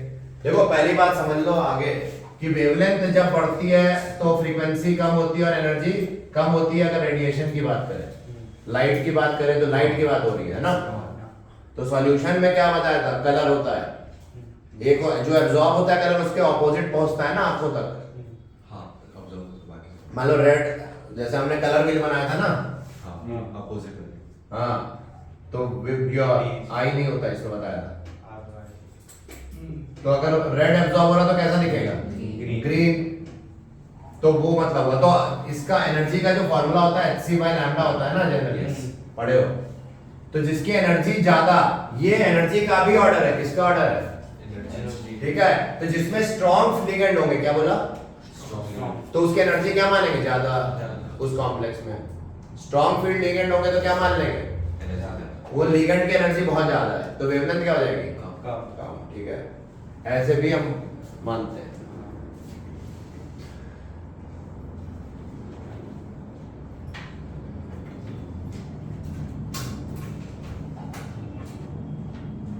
कोई दिक्कत नहीं ना। तो बताओ वेवलेंथ निकल कॉम्प्लेक्स है, मान लो क्या है, NO2 के साथ है, निकल कॉम्प्लेक्स है, NO2 के साथ, निकल कॉम्प्लेक्स NH3 के साथ, निकल कॉम्प्लेक्स वाटर के साथ। किसमें वेवलेंथ ज्यादा, वाटर में, है ना, कर लोगे वाटर के साथ ना, ठीक है। तो ये नोट हो गया। अब देखो नेक्स्ट क्या बता रहे थे, बोलो बताओ। Tetrahedral complexes are always high spin, why? बताया था ना, ये ऑक्टाहेड्रल तो दोनों हो सकते हैं, but tetrahedral is always high spin because there pairing energy is very high as compared to the splitting, है ना।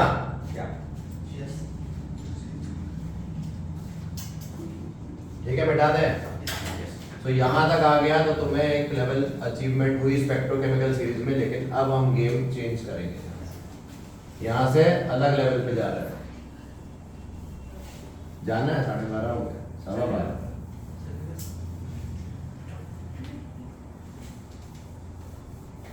तो स्क्वायर प्लेनर कॉम्प्लेक्स भी हमने समझ लिया। अब हम चलते हैं नेक्स्ट पार्ट पे, जो कि है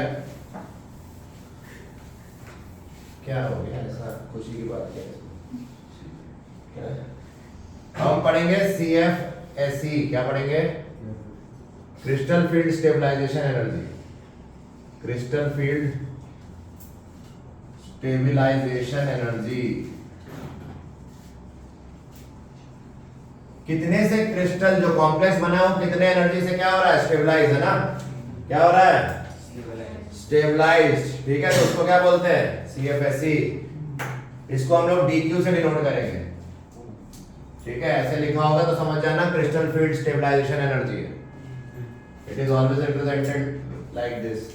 अब देखो इधर, the energy of electronic configuration in the ligand field minus the energy of electronic configuration in the isotropic field. समझ में आया क्या बोला है? CFSE का फार्मूला समझो क्या बोला है?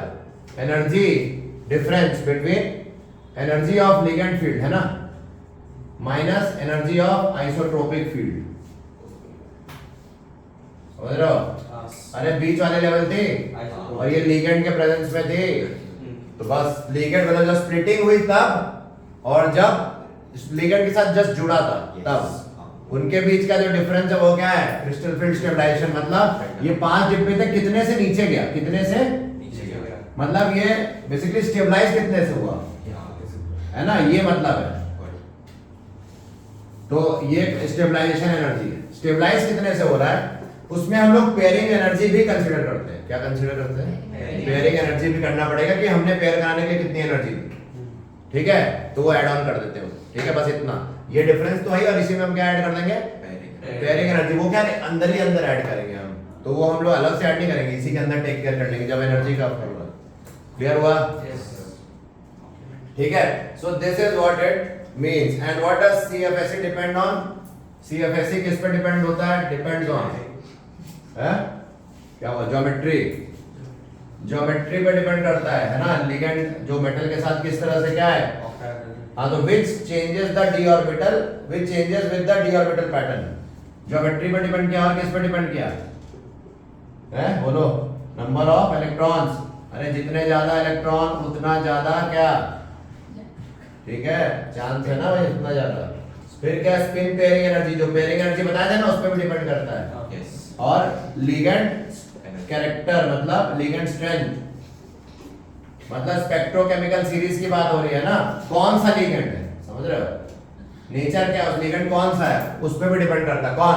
CFSE। भाई स्ट्रॉन्ग फील्ड लिगेंड है या वीक फील्ड लिगेंड है, उसके हिसाब से हाई स्पिन या लो स्पिन कॉम्प्लेक्स बनेंगे, तो उसकी वजह से CFSE डिस्टर्ब हो जाएगी, अलग हो जाएगी, है ना? तो इन 4 फैक्टर्स पे डिपेंड करता है। ज्यादा इलेक्ट्रॉन तो और वैल्यू बदलेगी CFSE की।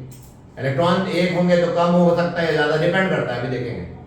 क्लियर हो? कोई दिक्कत परेशानी दुख दर्द बोलो नहीं? तो ये जो क्रिस्टल फील्ड स्प्लिटिंग का जो फॉर्मूला बुक्स में दिया रहता है, मैं पहले वो लिख देता हूँ, वो होता है -4 टाइम्स n T2G लेवल में number of electron in T2G level, है ना, plus 0.6 times number of electron in which level? EG level. ये हम डेल्टा नॉट ऑक्टाहेड्रल की बात कर रहे हैं। माइनस माइनस या plus? Plus m into p, where m is number of pair of electrons, number of pair of electrons। भाई pairing energy वही होगी ना, जितने पेयर बनेंगे इनटू पेयरिंग एनर्जी। क्यों भाई? और n क्या है? n तो पता है क्या है, बताओ? Number of electron in EG, है ना? T2G है number of electron in EG। कोई दिक्कत? ये फॉर्मूला हमें बता देना। अब देखो ये हुआ क्या हुआ, ये सुनना ध्यान से कि DQ जब स्प्लिट किया तो ये पार्ट अपने को क्या बता रहा है? बेसिकली ये पूरा पार्ट कहां से आया, मतलब ये छोड़ो, ये पूरा पार्ट कहां, ये जो लिखा है ये एक्चुअली में यही चीज है, इनको मैनिपुलेट करके आया। समझ रहे हो मैं क्या कह रहा हूं? ये फॉर्मूले को जब हमने फर्दर सॉल्व किया तो इसमें रिड्यूस हुआ, क्योंकि इसके अंदर भी कुछ पेयरिंग एनर्जी का पार्ट हो सकता है, इसमें भी हो सकता है, वो ऐड ऑन होके यहाँ पे आ गया। समझ रहे हो? और जो बचा कुचा पार्ट है वहां आ गया। नहीं समझे? अरे जब ये 5 डिब्बे हैं तो स्टेबलाइज हुए कितने से? -4 टाइम T2G ना। हम ऑक्टाहेड्रल, ये किसके लिए हम बात कर रहे हैं? ऑक्टाहेड्रल। तो अभी हमने एग्जांपल दिया तो ऑक्टाहेड्रल में क्या हुआ? T2G सॉरी 3 नीचे गए और प्लस कितना हुआ? 0.6 टाइम्स ऑफ, क्योंकि एक इलेक्ट्रॉन के 0.6 है तो n के कितने होंगे? n into 0.6, भाई यहाँ पे एक इलेक्ट्रॉन है तो 1 इंटू -0.4 से स्टेबलाइज हुआ, 2 होते तो 2 इंटू -0.4, 3 होते T2G में तो 3 इंटू -0.4 है ना, यहाँ हो गया तो क्या होगा 0.6 इंटू 1, 2 होते हैं तो 0.6 इंटू 2, समझ रहे हो क्या मतलब हुआ। और प्लस पेयरिंग एनर्जी, मान लो यहाँ पेयरिंग एनर्जी है, कितने पेयर्ड है यहाँ पे, एक तो 1 इंटू पेयरिंग एनर्जी, समझ रहे हो मैं क्या कह रहा हूँ। ऐसा कुछ आएगा, अभी हम सवाल लगाएंगे तो कोई दिक्कत परेशानी नहीं। So it is the consequence of CFT that distribution of electron in d orbital may lead to stabilization। तो इससे क्या होता है, रीडिस्ट्रीब्यूशन, जो डिस्ट्रीब्यूशन हो रहा है इलेक्ट्रॉन का, उससे क्या हम पता कर रहे हैं, स्टेबिलिटी है ना। कोई दिक्कत,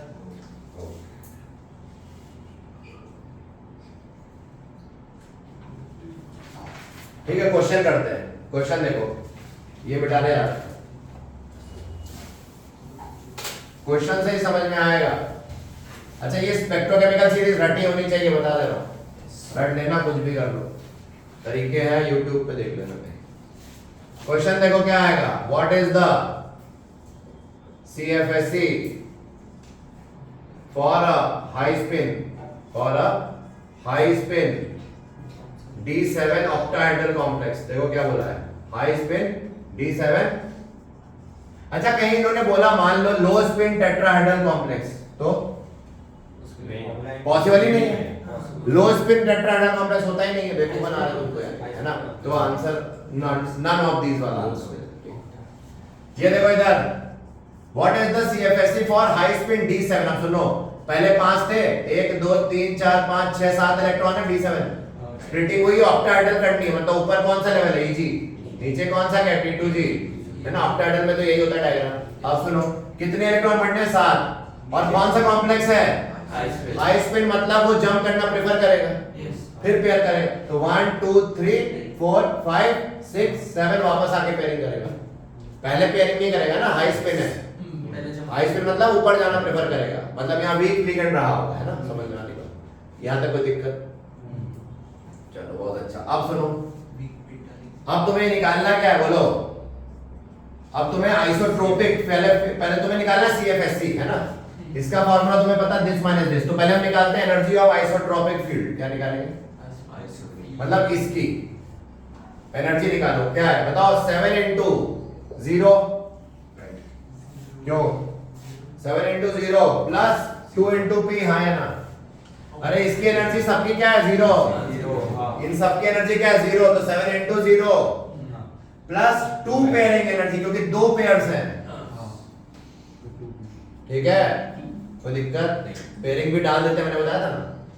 और energy of ligand field, ligand field में कितना हो जाएगा, कितने हैं लिगेंड्स, यहाँ पे लिगेंड फील्ड मतलब यहाँ पे बात हो रही है, -0.4 टाइम्स कितने हैं, कितने -4 से नीचे के 6 5 प्लस 2 प्लस 0.6 इंटू 2, हाँ है ना, और प्लस 2 इंटू पेयरिंग एनर्जी कितनी आएगी, 2P, मतलब 2 टाइम्स ऑफ P हो गया ना।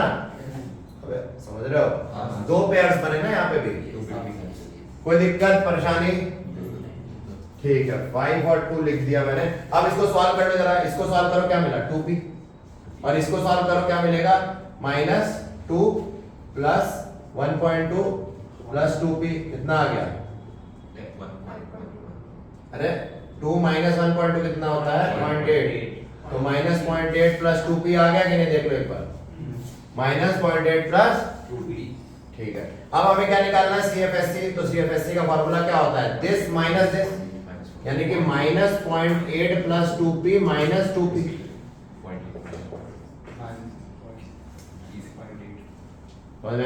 यानी कि इतने स्टेबलाइजेशन एनर्जी है, सॉरी हाँ स्टेबलाइजेशन एनर्जी है कितना, -0.8, सही है ना, टाइम्स ऑफ व्हाट, अबे डेल्टा नॉट, ये सब किसके टर्म में होता है, डेल्टा नॉट के टर्म में हो रहा है ना, वो गैप तो डेल्टा नॉट की है ना, यहाँ पे मैंने लिखा नहीं, हर जगह क्या होगा, डेल्टा नॉट, ठीक है ना, सब डेल्टा नॉट कर लोगे ना, अरे लिख लेना सब जगह डेल्टा नॉट। पेयरिंग नहीं, सॉरी पेयरिंग में नहीं आएगा ये इसमें आएगा, बस इधर में जो ये वाला टर्म्स है ना अपने ये कर लोगे अब? अबे याद नहीं आएगा। ठीक, कोई दिक्कत? तो ये क्रिस्टल फील्ड स्टेबलाइजेशन एनर्जी आ गई, कोई दिक्कत? इजी है ना? बता दिए कैसे करना। तो ये मेथड याद रखना, अगर ये याद है तो तुम कर लोगे। या तुम इस फॉर्मूले को डायरेक्ट लगा सकते हैं, अगर इससे नहीं करना चाहते इसको डायरेक्ट लगाते तो भी वही आंसर आता। वो भी कर अरे आता कि नहीं? सर m में दोनों से रखने पड़ते हैं। अच्छा प्लस 4p आता माइनस 0.8 प्लस 4p। ठीक है, कर लेना। अब नेक्स्ट देखो, नेक्स्ट बिठा दे, देख लो, कोई नोट करना है कर लो। कर रहे आगे। dq आ गया कि नहीं बोलो? dq आया कि नहीं? आया ना? अरे इसी फॉर्मूला इसी तरीके से करना है, इससे मत करना, ये तो मैंने बता दिया।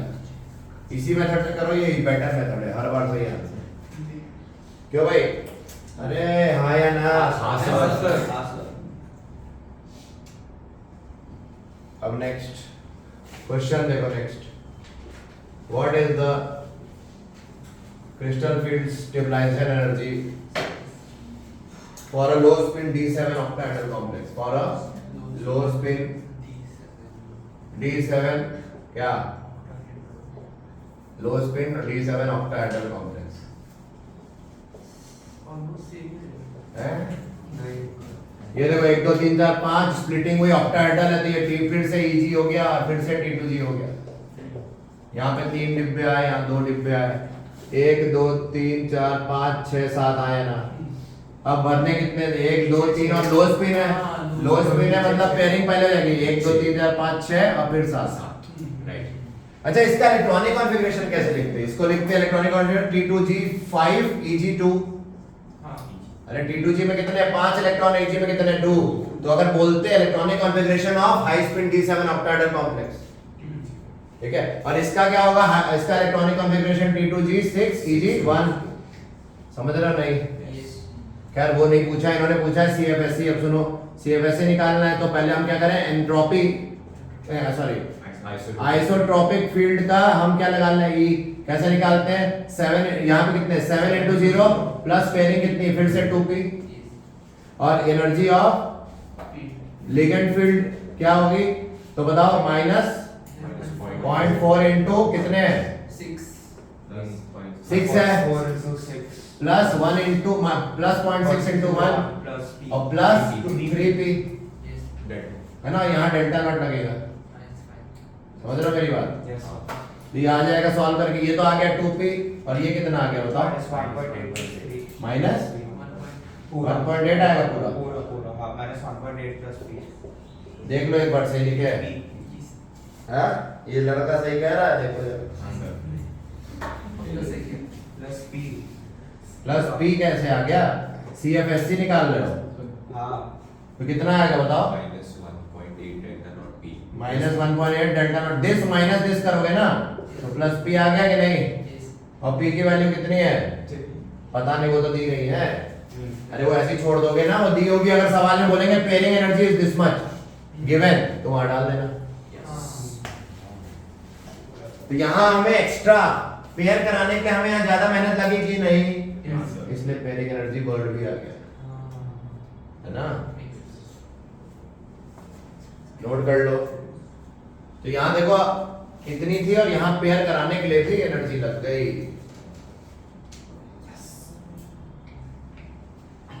फील आया? तो भाई यही सब होता है। तो here we are adding the pairing energy since it requires extra energy to pair up the group. वो तो पता ही है। पेयरिंग एनर्जी वेरीज कहां करती है? Depending on metal. देखो पेयरिंग एनर्जी क्या होती है, ये डिपेंड करती है किस पे? मेटल पे। डिफरेंट मेटल के लिए रेंज करती है 200 टू 400 किलो जूल पर मोल, याद रखना। इसकी रेंज क्या होती है? जनरली 200 टू 400, ठीक है? तो इस तरह से पेयरिंग एनर्जी चेंज करती है। मान लो स्ट्रॉन्ग लिगेंड है, तुमको पता नहीं, दिया नहीं पेयरिंग एनर्जी, तो 200 ले लोगे। स्ट्रॉन्ग लिगेंड कम एनर्जी है, स्ट्रॉन्ग लिगेंड ले लगा दिया ना, तो पेयरिंग एनर्जी हमें कितनी देनी पड़ी? कम। समझ रहे हो ना?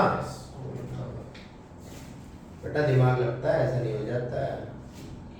ये भाई क्लियर? Yes, नोट कर लो।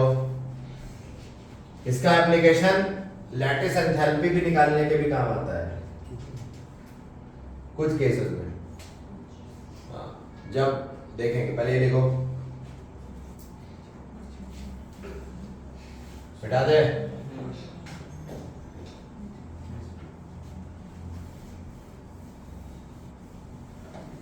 हमने रेफरेंस माना आइसोट्रोपिक, उसके रिस्पेक्ट में देखा कितनी लिगेंड फील्ड के प्रेजेंस में आया और दोनों को माइनस कर दिया, yes. उतने से तो स्टेबलाइज हुई ना भाई।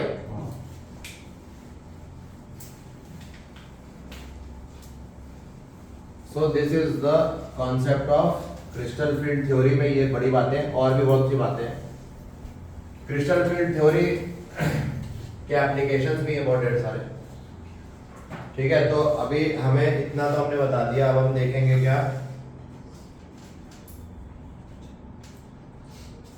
अच्छा, हमने ये बताया था क्यूबिक कॉम्प्लेक्स में क्या होता है, नहीं? तो क्रिस्टल फील्ड स्प्लिटिंग इन क्यूबिक कॉम्प्लेक्स। अभी हमने कितने कॉम्प्लेक्सेस देखे? तीन देखे। कौन से? ऑक्टाहेड्रल, टेट्राहेड्रल और स्क्वायर प्लेनर। एक होता है क्यूबिक कॉम्प्लेक्स, उसमें जो डेल्टा नॉट की वैल्यू पाएंगे, डेल्टा सी लिख दे क्यूबिक कॉम्प्लेक्स में, वो पाएंगे 0.8 टाइम्स डेल्टा नॉट, है ना? 0.8 टाइम्स ऑफ डेल्टा नॉट। अब तुम देख लेना कौन बड़ा है, कंपेयर कर लेना जब भी एग्जाम में। कर लोगे? इसमें और कुछ नहीं करना है, बस इसमें इतना ही जानना है। ठीक है, बस पता होना चाहिए। कोई दिक्कत?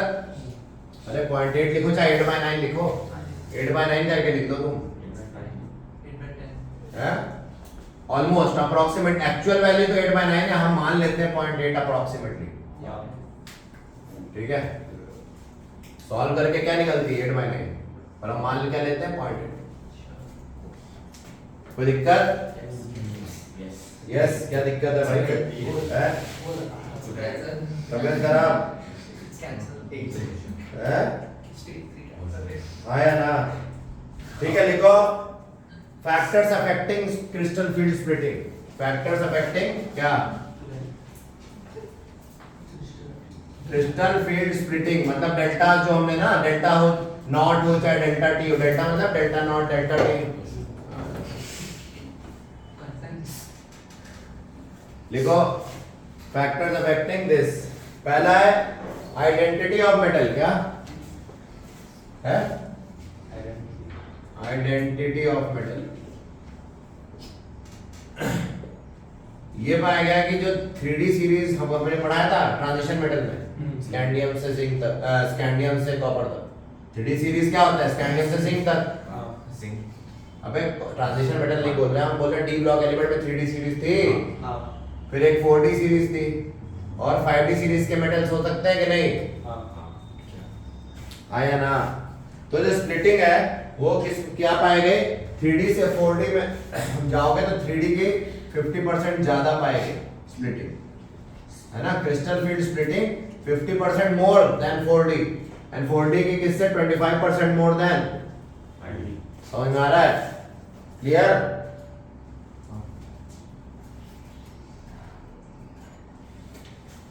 उल्टा है। उल्टा मतलब 4D की ज्यादा है, 4D की 50% ज्यादा है, और 5D की 4D से भी क्या है 25% ज्यादा है। तो इसकी इससे कितनी होगी? 75। ठीक है, तो ये पहली चीज हो गई। दूसरा ऑक्सीडेशन स्टेट ऑफ मेटल। क्या है दूसरा? Oxidation state of metal. अरे मतलब चार्ज ऑन मेटल मतलब क्या? इन शॉर्ट मतलब इफेक्टिव न्यूक्लियर चार्ज, है ना? तो ऑक्सीडेशन स्टेट या इफेक्टिव न्यूक्लियर चार्ज बढ़ने पे भी क्या होगा? क्रिस्टल फील्ड स्प्लिटिंग बढ़ेगी। क्यों बढ़ेगी? क्योंकि ऑक्सीडेशन स्टेट बढ़ेगा तो CFS क्यों बढ़ेगा? क्योंकि पुल ज्यादा होगा। पुल ज्यादा होगा तो पर्सनल स्पेस में भी एंटर करने लगेगा, जिससे इलेक्ट्रॉन का क्या होगा? रिपल्शन। आया ना? इलेक्ट्रॉन लिगेंड के भी, मेटल के इलेक्ट्रॉन लिगेंड के इलेक्ट्रॉन को रिपेल करेंगे, उससे क्या होगा? स्प्लिटिंग ज्यादा होगी ना। तो ये हो गया दूसरा। तीसरा, अच्छा उसमें भी एक बात है, जैसे ये पाया गया, जैसे क्रोमियम 3+ कॉम्प्लेक्सेस की है ना, स्प्लिटिंग ज्यादा है क्रोमियम 2+ कॉम्प्लेक्सेस की। ठीक है, क्लियर हो गया। तीसरा देख लो, बात नहीं करो, बात मत करो। तीसरा यहाँ देखो, बिना बात किए, नंबर ऑफ लिगेंड्स। क्या बोला, तीसरा फैक्टर क्या है? Number of ligand. अगर लिगेंड बढ़ेगा, सुनो, नंबर ऑफ लिगेंड बढ़ेंगे नंबर, तो क्या होगा, स्प्लिटिंग भी बढ़ेगी ऑब्वियसली, क्योंकि मोर इलेक्ट्रॉन अप्रोच करेंगे मेटल को, तो स्प्लिटिंग ज्यादा रिपल्शन के कारण। समझ रहे हो मेरी बात? यस। तो नंबर ऑफ लिगेंड बढ़ने पे बढ़ता है। और चौथा है नेचर ऑफ लिगेंड, है ना, नेचर ऑफ लिगेंड मतलब स्पेक्ट्रोकेमिकल सीरीज बताया था, एसएस मतलब स्पेक्ट्रोकेमिकल सीरीज। इसमें क्या होता है कि जो ज्यादा चिलेशन जो करता है, चिलेटिंग लिगेंड बताए थे, ये देखो Ni, हाँ En3 बात नहीं करना, Ni2 बना। देखो ऐसा कॉम्प्लेक्स बताए थे, नहीं 3 है, ठीक है, और ऐसा कॉम्प्लेक्स बनाए थे, और इसकी जो CFS की वैल्यू आई वो है 11,500, लेकिन मेटल देखो हमने सेम रखा, हम सिर्फ लिगेंड को वेरी कर रहे हैं। और हमने अगर लिगेंड रख दिया अमोनिया, क्या रख दिया, अमोनिया, तो हो गए 8500, नहीं 10,800। क्या आ गई ये वैल्यू, डेल्टा नॉट, डेल्टा की है ना, डेल्टा नॉट 10,000 किलो जूल पर, जो भी अपनी एनर्जी की रहेगी। और यहां पे बताओ क्या आ गई, जब हमने निकल को वाटर के साथ रखा है ना, निकल विद वाटर,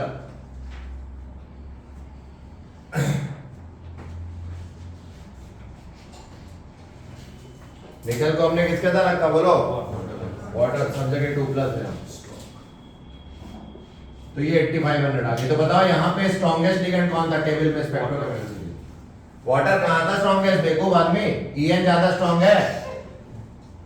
फिर अमोनिया देखो ना, टेबल बताई थी स्पेक्ट्रोकेमिकल सीरीज की, है हमें En ज्यादा है ना, फिर अमोनिया है, फिर वाटर है। स्ट्रॉन्गर लिगेंड कौन है यहाँ पे, En, तो उसकी स्प्लिटिंग ज्यादा हो रही है, nature of ligand spectrochemical series से। मेटल प्रोवाइडेड सेम हो, यहाँ पे जब कर रहे थे तो लिगेंड सेम होना चाहिए, मेटल तब कंपेयर करोगे, पर वहां पे कर रहे हो, जैसे यहाँ पे Cr है और Cr वाटर के साथ लिया तुमने, है ना, तो मान लो ये वैल्यू दी, तो तुम्हारी आई यहाँ पे 3+ के साथ लिया तुमने, और एक मैं लिख दे रहा हूँ CrH2O 2+, है ना, तो इधर जो वैल्यू आ रही है, ये आ रही है Cr के 17400 और यहाँ 14100। बताओ किसमें क्रिस्टल फील्ड की एनर्जी ज्यादा, स्प्लिटिंग इसमें, क्यों, क्योंकि यहाँ Cr पे +3 था और यहाँ पे 2+ था, प्रोवाइडेड सेम लिगेंड, और यहाँ पे लिगेंड सेम नहीं है पर मेटल सेम होना चाहिए, तभी कंपेयर करोगे ना। क्लियर हुआ? तो देखो एनर्जी किसकी ज्यादा है, मैंने बोला भी था एनर्जी किसकी ज्यादा होती है, स्ट्रॉन्ग लिगेंड करवा देते हैं एनर्जी ज्यादा, तो इनकी वेवलेंथ क्या होगी, कम। इसकी वेवलेंथ सबसे कम, जो लाइट की जो अब्सॉर्ब वाली, इसकी थोड़ी ज्यादा, इसकी और ज्यादा, ठीक।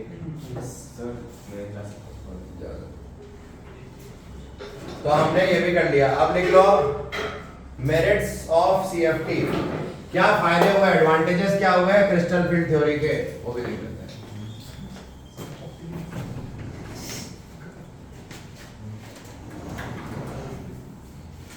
बात ना करो।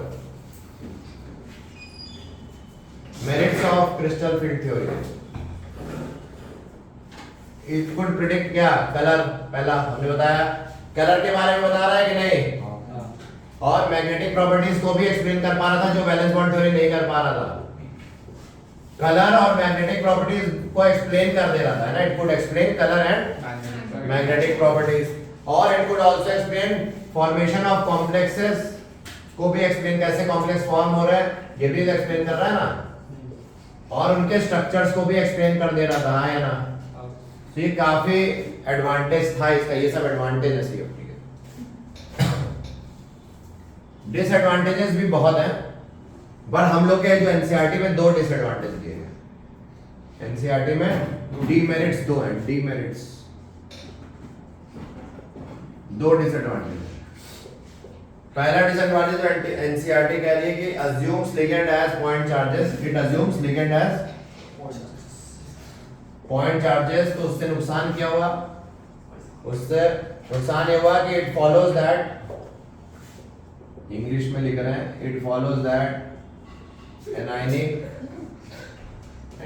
क्या ligand should exert, पहले लिख दे, should exert greatest या exert the greatest splitting, exert greatest, बात ना करो, splitting, but actually the anionic ligands are found at low end of the, but anionic ligands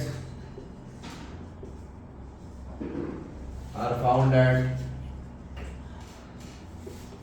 low ends of spectrochemical series, spectrochemical series के lower and. देखो point charge है, point charge का जो field बनता है उसकी वजह से काफी ज्यादा स्प्लिटिंग होती है। क्या होती है?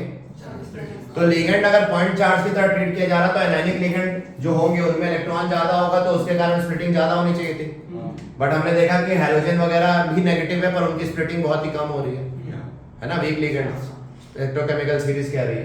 तो वही कह रहे हैं कि ये भाई ये थ्योरी में यहाँ थोड़ा अजीब बातें हो रही थी। It assumed as point charges, तो स्ट्रॉन्ग स्प्लिटिंग होनी चाहिए थी पर वीक स्प्लिटिंग हो रही है। ठीक है, अरे अच्छी स्प्लिटिंग कराने चाहिए था ना एनायनिक लिगेंड्स। अगर पॉइंट चार्जेस मान रहे हो तो एनायन मान रहे हो, नेगेटिव आयन, तो उसमें स्प्लिटिंग क्या होनी चाहिए? ज्यादा। बट ऐसा पाया गया कि सारे लिगेंड अच्छी स्प्लिटिंग नहीं कर पाते। दूसरा, it does not take into account covalent character of bonding, does not, ये एनसीईआरटी कह रही है ना, does not take into account. ये भी एनसीईआरटी के पॉइंट्स हैं, ये भी एनसीईआरटी के पॉइंट्स हैं, और भी है मेरे पास पर आपके स्कोप के बाहर है इसलिए मैं उसको डिस्कस नहीं कर रहा हूं। Does not take into account क्या? द कोवेलेंट, भाई हमने बताया ना आयनिक नेचर दे रही है, कोवेलेंट कैरेक्टर ऑफ बॉन्डिंग बता रही है क्या?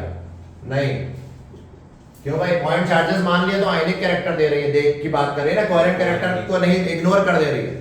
So it does not take into account covalent character of bonding between ligand and CMA.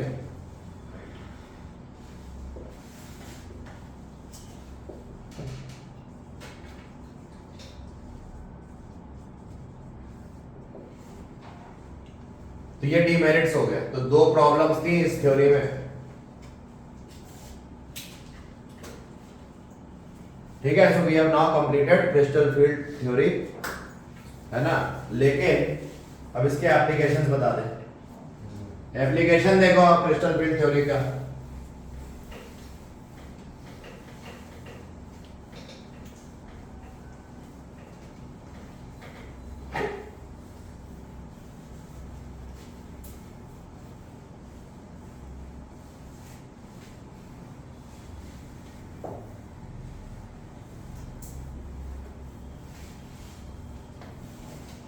ठीक है, करें एप्लीकेशन।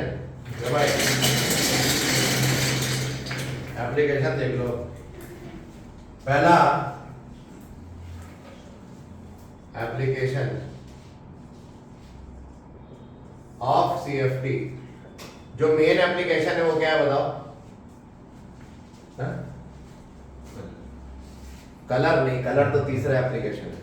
पहला एप्लीकेशन हम करेंगे क्या कि टू प्रिडिक्ट, देखो it is used in abnormal behavior of lattice energy of transition metals, behavior of lattice energy of transition metals, है ना, उनकी लैटिस एंथैल्पी को प्रेडिक्ट करने के लिए। ठीक है, ट्रांजिशन मेटल हैलाइड्स, कुछ ट्रांजिशन मेटल हैलाइड्स थे। ठीक है, क्या बोला? तो क्या प्रेडिक्ट करने जा रहा है? Abnormal behaviour of lattice enthalpy, मतलब लैटिस एंथैल्पी जो ऑब्जर्व की गई, क्या की गई?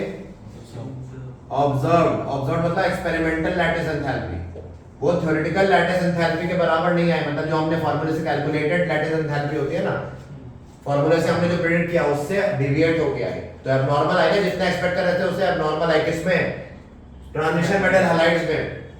कुछ ट्रांजिशन, सारे में नहीं, कुछ में ऐसे ट्रांजिशन मेटल हैलाइड जिसमें कैटायन जो है वो ऑक्टाहेड्रल वॉइड में प्रेजेंट है। ठीक है, इन विच anion forms octahedral void or tetrahedral void and metal ions occupy them, है ना?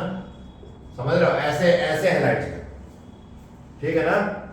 तो ऐसे हैलाइड्स की लैटिसेस में क्या पाया गया कि ऑब्जर्व्ड और थ्योरेटिकल बराबर नहीं आ रहे थे।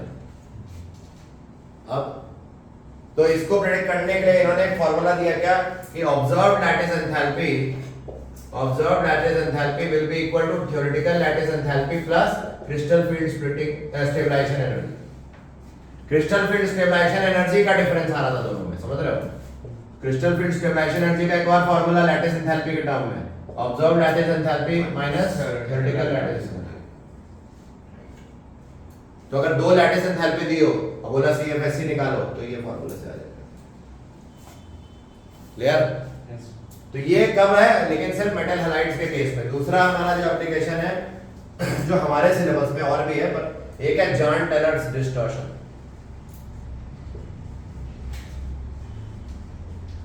ठीक है, अब इसको एक्सप्लेन करने में, इसकी एक्सप्लेनेशन देने के लिए भी हमारी यही थ्योरी इस्तेमाल होगी अभी के लिए। क्लियर?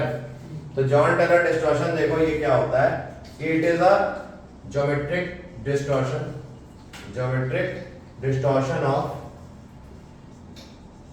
पहली बात डिस्टॉर्शन का मतलब क्या हुआ, कोई चीज शेप बिगड़ गया, ऑक्टाहेड्रल था तो क्या हो गया, कंप्रेस्ड ऑक्टाहेड्रल हो गया या एलोंगेटेड ऑक्टाहेड्रल हो गया, मतलब डिस्टॉर्ट हो गया उसका स्ट्रक्चर। मतलब क्यों हुआ होगा, स्टेबिलिटी बढ़ी होगी कम हुई होगी, बढ़ी होगी ना।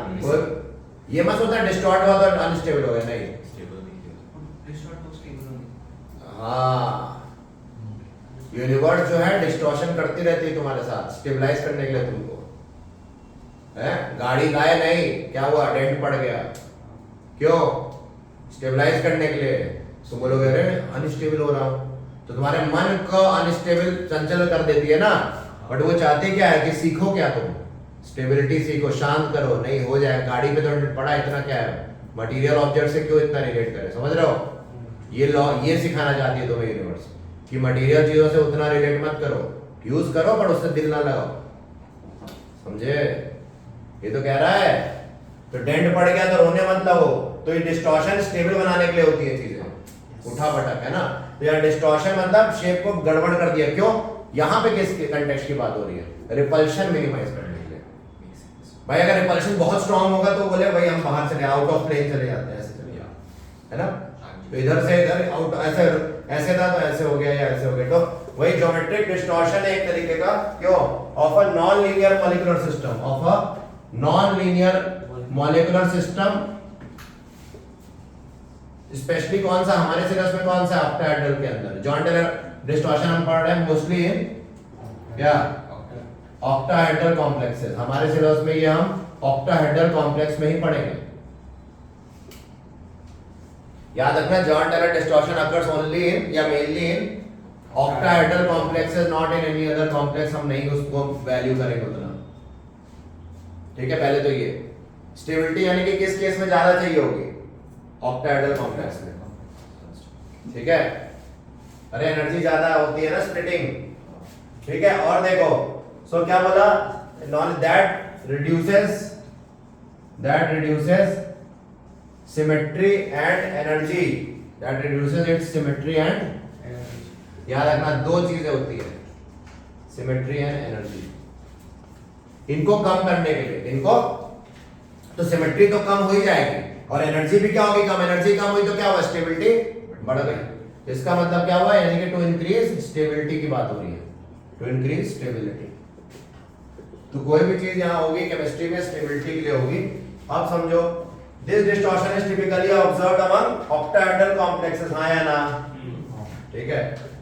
नहीं समझे? तो उससे क्या होता है, देखो इधर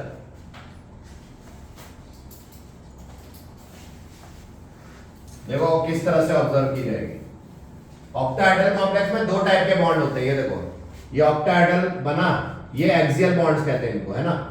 और इनको क्या बोलते हैं, इक्वेटोरियल बॉन्ड, है ना, एक ही प्लेन में, और ये अपन बिलो द प्लेन है तो एक्सियल बॉन्ड है। तो जनरली सारी बॉन्ड लेंथ सेम होती है नॉर्मल कंडीशन में, सब ठीक था, खुशी खुशी थे, है ना? बट ऐसा होता कुछ केसेस में ऐसा नहीं होता है, मतलब एक्सियल बॉन्ड लेंथ या तो बड़ी हो जाएगी या एक्सियल बॉन्ड लेंथ बड़ी मतलब ये एलोंगेट हो गई है ना, बॉन्ड लेंथ बढ़ गई मतलब इसको बोलेंगे एक्सियल इलोंगेशन हो गया। या अगर एक्सियल इलोंगेट होगा तो इक्वेटोरियल क्या हो रहा है एक तरीके से रिलेटिवली कंप्रेस, तो हम बोलेंगे इक्वेटोरियल कंप्रेशन बोलते हैं इसको, इक्वेटोरियल कंप्रेशन होगा। तो एलोंगेशन के साथ इक्वेटोरियल पोजीशन क्या हो रही होगी, कंप्रेस। तो ये जो ऑक्टाहेड्रन बना है इसको नाम क्या देंगे, इलोंगेटेड ऑक्टाहेड्रन, इलोंगेटेड ऑक्टाहेड्रन। कोई दिक्कत? अब सुनो एक और केस है, एक्सियल कम हो गया इक्वेटोरियल ज्यादा हो गया है ना, ऐसा भी हो सकता है रिपल्शन के कारण। तो यहाँ पे भी डिस्टॉर्शन हुई और यहाँ पे भी डिस्टॉर्शन हुई। यहाँ पे क्या हुआ, axial bond length are now less, तो ये कैसा डिस्टॉर्शन हुआ, अबे कंप्रेस्ड ऑक्टाहेड्रन हुआ। ये क्या हुआ, कंप्रेस्ड ऑक्टाहेड्रन है ना। अरे ऐसे खिंच गया ना, ऐसे कम हो गया तो ऐसे खिंच गया, तो ये कंप्रेस्ड ऑक्टाहेड्रन है ना। और ये क्या था, ऐसे बढ़ गया एलोंगेट हो गया तो इधर से कंप्रेस हुआ, तो इक्वेटोरियल कंप्रेस हुआ तो ये एलोंगेट हुआ, क्योंकि एनर्जी सेम रहनी है। जब ये इधर होगा तो नेट एनर्जी को सेम रखने के लिए उसी प्रोपोर्शन में वो कम होगा है ना। तो ये क्या हो गया ये, और ये एक्सियल एलोंगेशन और ये क्या है, इक्वेटोरियल एलोंगेशन है। और एक्सियल कंप्रेशन हाँ या ना, नहीं समझे, समझ में आया? ठीक है, तो ये भी तुम्हें बता दिया। आप देखो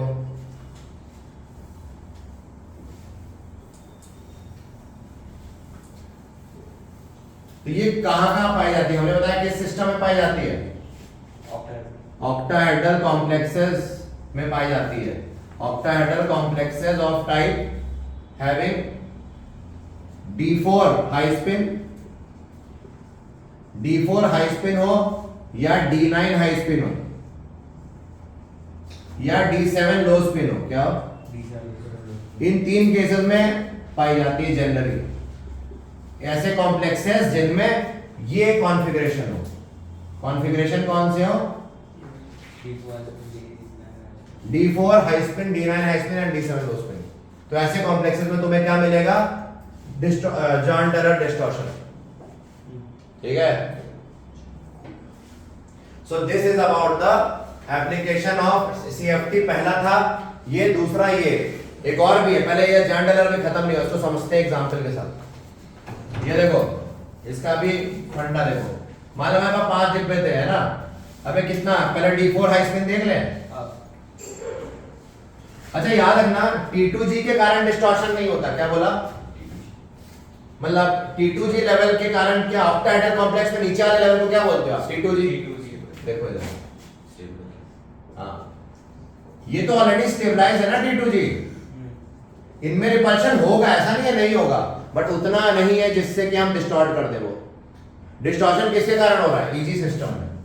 distortion is due to EG, distortion always is happening due to, हम लोग इग्नोर कर देंगे, T2G के कारण distortion will be ignored, distortion due to EG will be taken into account.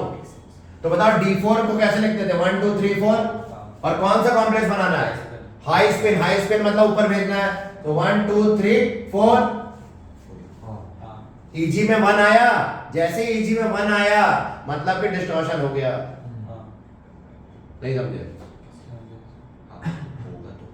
नहीं समझे, अरे हाँ ना, क्योंकि ये क्या होगा, लिगेंड को डायरेक्टली फेस करने लगेगा। अरे EG वाले यही दोनों तो लिगेंड को फेस कर रहे थे ना अलोंग द एक्सिस, तो इलेक्ट्रॉन जैसे ही इसमें आया वो लिगेंड के और मेटल के इलेक्ट्रॉन में रिपल्शन और बढ़ गया, और बढ़ गया तो डिस्टॉर्शन हो गया, आया ना, क्लियर। अब ये डिस्टॉर्शन कैसा होगा, ये डिपेंड करेगा कि ये dA² - y² है या dZ² है, मतलब ये वाला होगा एलोंगेशन होगा एक्सियल या इक्वेटोरियल एलोंगेशन होगा, ये डिपेंड करेगा कि ये EG इलेक्ट्रॉन dA² - y² में है या dZ² में है, ठीक है। अगर ये इलेक्ट्रॉन dZ² वाले में, इसमें तो क्या होगा, बोलो, ऊपर जाएगा, मतलब ये और स्ट्रॉन्ग होगा, ये क्या होगा, स्ट्रॉन्ग डिस्टॉर्शन होगा, क्लियर। और वीक डिस्टॉर्शन कब होगा जब dz² की जगह dx² - y²। ठीक है, अभी बताते हैं वो, पहले वो छोड़ो, ये समझ में आया क्या? D4 हाई स्पिन में क्यों हुआ? EG1 सिस्टम चाहिए, डिस्टॉर्शन अकर्षण के लिए कौन सा रिस्पॉन्सिबल है? बस ये याद रखना। EG में एक अनपेड, 1 मतलब एक अनपेड इलेक्ट्रॉन हो। अब इधर ऐसा नहीं है, ऐसा भी तो हो सकता था, यहाँ EG1 ये भी तो है। समझ में आया? देखो दो ही चीजें हैं, EG1 का मतलब हुआ EG1 या तो ऐसा डायग्राम दिखेगा तुमको, या तुमको ऐसा दिखने वाला है। दो लेवल है, लेकिन एक दो, ये भी तो EG1 है, ये भी EG1 है, दोनों ही EG1 है ना। मतलब D9 हाँ, तो D9 में कैसा दिखने वाला है? ऐसा ऊपर वाले लेवल में D9 में ऐसा दिखेगा यहाँ पे। उसी तरह D7 लो स्पिन में भी ऐसे ही कुछ होगा, देखना तो। क्लियर हुआ? देखो ना, बनाए इधर, बनाए, मिटाने क्यों?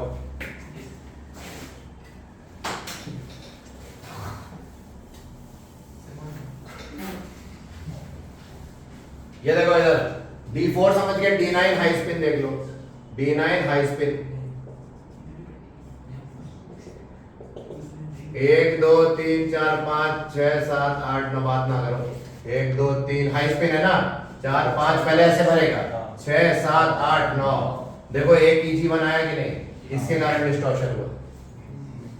फिर आया D7 लो स्पिन, 1 2 3 4 5, देखो इसमें भी 6 7 हुए, अब 7 बढ़ने, 1 2 3 हाई स्पिन है, लो स्पिन, लो स्पिन, तो 3 4 5 6 7, ये देखो ये भी EG1 है, इसमें भी हुआ।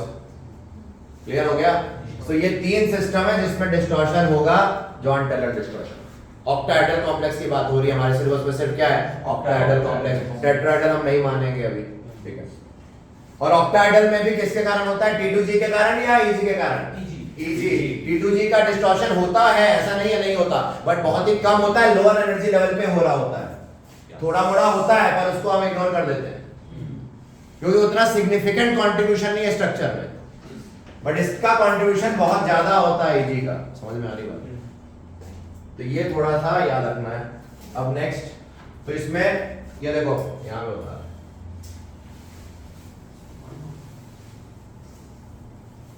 बस 2 मिनट और है, ये खत्म कर दें। और ये देखो जनरली अगर स्ट्रॉन्ग डिस्टॉर्शन होगा, सुनो इधर, स्ट्रॉन्ग डिस्टॉर्शन कब मानेंगे? देखो T2G के 3 लेवल थे और EG के 2 आए ना। स्ट्रॉन्ग डिस्टॉर्शन में क्या होगा? इनमें फर्दर स्प्लिटिंग हो जाएगी EG में, है ना। EG में 2 थे ना, तो ऊपर में कौन चला जाएगा? dz², और ये क्या हो जाएगा? dx² - y²। क्यों? समझ में आया? बात ना करो यार, तुम लोग समझ नहीं आ। dxy ये क्या है?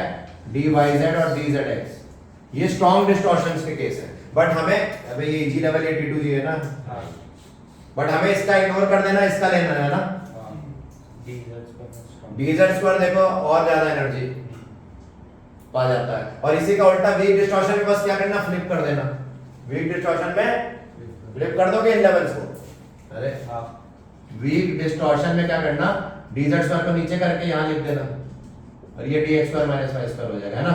और इन दोनों में भी फ्लिप कर देना, यहाँ dxy कर देना, और यहाँ dyz और dzx। ठीक है, ये वीक डिस्टॉर्शन हो गया। अब एक क्वेश्चन और फिर खत्म आज का ये हम लोग। फिर नेक्स्ट क्लास में जो तीसरा एप्लीकेशन है किसका? CFT का, वो करेंगे नेक्स्ट क्लास। ठीक है, तो पहले ये वैसे last question of the day.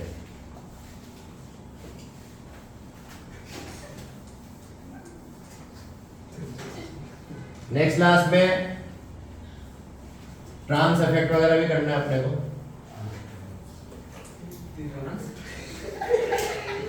क्या हुआ है?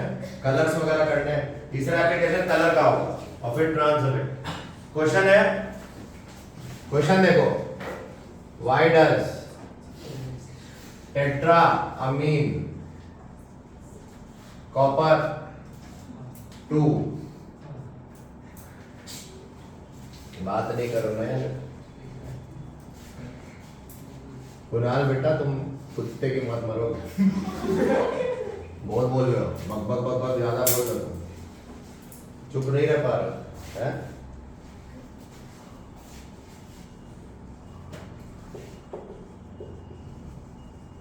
क्यों कर रहा है ऐसा अपनी जिंदगी के साथ?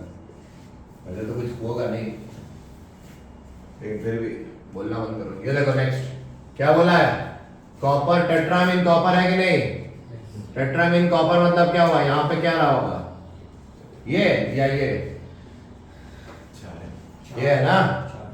बट असली में एक्चुअली ये कॉपर जो है ऐसे रहा था पहले कैसा था, ये ऐसा था पहले, ये ऑक्टाहेड्रल था, 6 था कोऑर्डिनेशन नंबर। ये लेकिन किसमें स्टेबलाइज हुआ, ये ज्यादा स्टेबल फॉर्म रहा, ये लेस स्टेबल फॉर्म रहा, समझो मेरी बात। तो यहां पे ऐसा क्या हो रहा होगा कि 6 कोऑर्डिनेशन नंबर जो 4 पे चला गया, जॉन टेलर डिस्टॉर्शन हो रहा होगा, जीएटी डिस्टॉर्शन। मतलब क्या हुआ देखते हैं, बताओ। कॉपर जब इसमें आया है ना, या इसमें की बात करें तो यहाँ कॉपर की ऑक्सीडेशन नंबर क्या है, 2+। मतलब क्या हुआ, 3d9 है कि नहीं? और 3d9 हमने हमें बताया क्या, 3d9 में क्या होता है, Eg1। तो डिस्टॉर्शन बढ़ेगा कि नहीं, जेटी डिस्टॉर्शन आएगा कि नहीं? अरे हाँ यार। और जेटी डिस्टॉर्शन आएगा तो उससे क्या होगा बोलो, उससे ये होगा कि जो हमारा होना क्या चाहिए था, ये कैसा शेप था, ऑक्टाहेड्रल। ये कैसा था, ऑक्टाहेड्रल, है ना। ऑक्टाहेड्रल की जगह ये क्या कर जाता है, ये स्क्वायर प्लेनर में शिफ्ट हो जाता है, चेंज हो जाता है। क्यों? क्योंकि यहाँ पे क्या हो रहा है, इस पोजीशन पे क्या हो रहा है, डिस्टॉर्शन, मतलब इलॉन्गेशन वगैरह हो रहा है, बॉन्ड लेंथ बढ़ जा रही है, इतना बढ़ जा रही है कि ये बॉन्ड क्या हो जा रहा है, weak. It can be replaced by solvent, solvent से रिप्लेस हो जा रहा है, नहीं समझे? सो ये सॉल्वेंट से रिप्लेस हो जा रहा है, तो हम क्या बोलेंगे, रिमूव एक्सियल बॉन्ड। हमने क्या किया यहाँ पे, वी रिमूव एक्सियल बॉन्ड, और उस एक्सियल बॉन्ड को सेटिस्फाई कर दिया किसने, सॉल्वेंट मॉलिक्यूल्स ने। सॉल्वेंट मॉलिक्यूल कहाँ लग गए, इधर और इधर, जस्टिफाई करने। तो शेप वैसे कैसा हो गया, ये ऑक्टाहेड्रल से किसमें चला गया, स्क्वायर प्लेनर में चला गया। तो इसलिए हम बोलेंगे ये D9 कॉन्फ़िगरेशन है, होना टेट्राहेड्रल हो सकता था लेकिन हुआ नहीं। क्यों? क्योंकि वैसे तो ये आइडियली 6 फॉर्म में था, ये ब्रेक होके पहली बार 4 में गया, और 4 में भी किस में गया, स्क्वायर प्लेनर, क्योंकि ये दोनों एलोंगेटेड हैं। तो वो प्रेफर करेगा भाई उनको हटाओ बॉन्ड लेंथ, और ये सिंपल स्क्वायर प्लेनर में एग्जिस्ट करो, हाँ या ना? क्लियर? ये हो गया अपना एक क्वेश्चन। तो कोई दिक्कत परेशानी, चलो आगे बढ़ते हैं। नेक्स्ट क्लास में करेंगे कलर ऑफ कॉम्प्लेक्स, और फिर उसके बाद ट्रांसफर और फिर खत्म, ठीक है।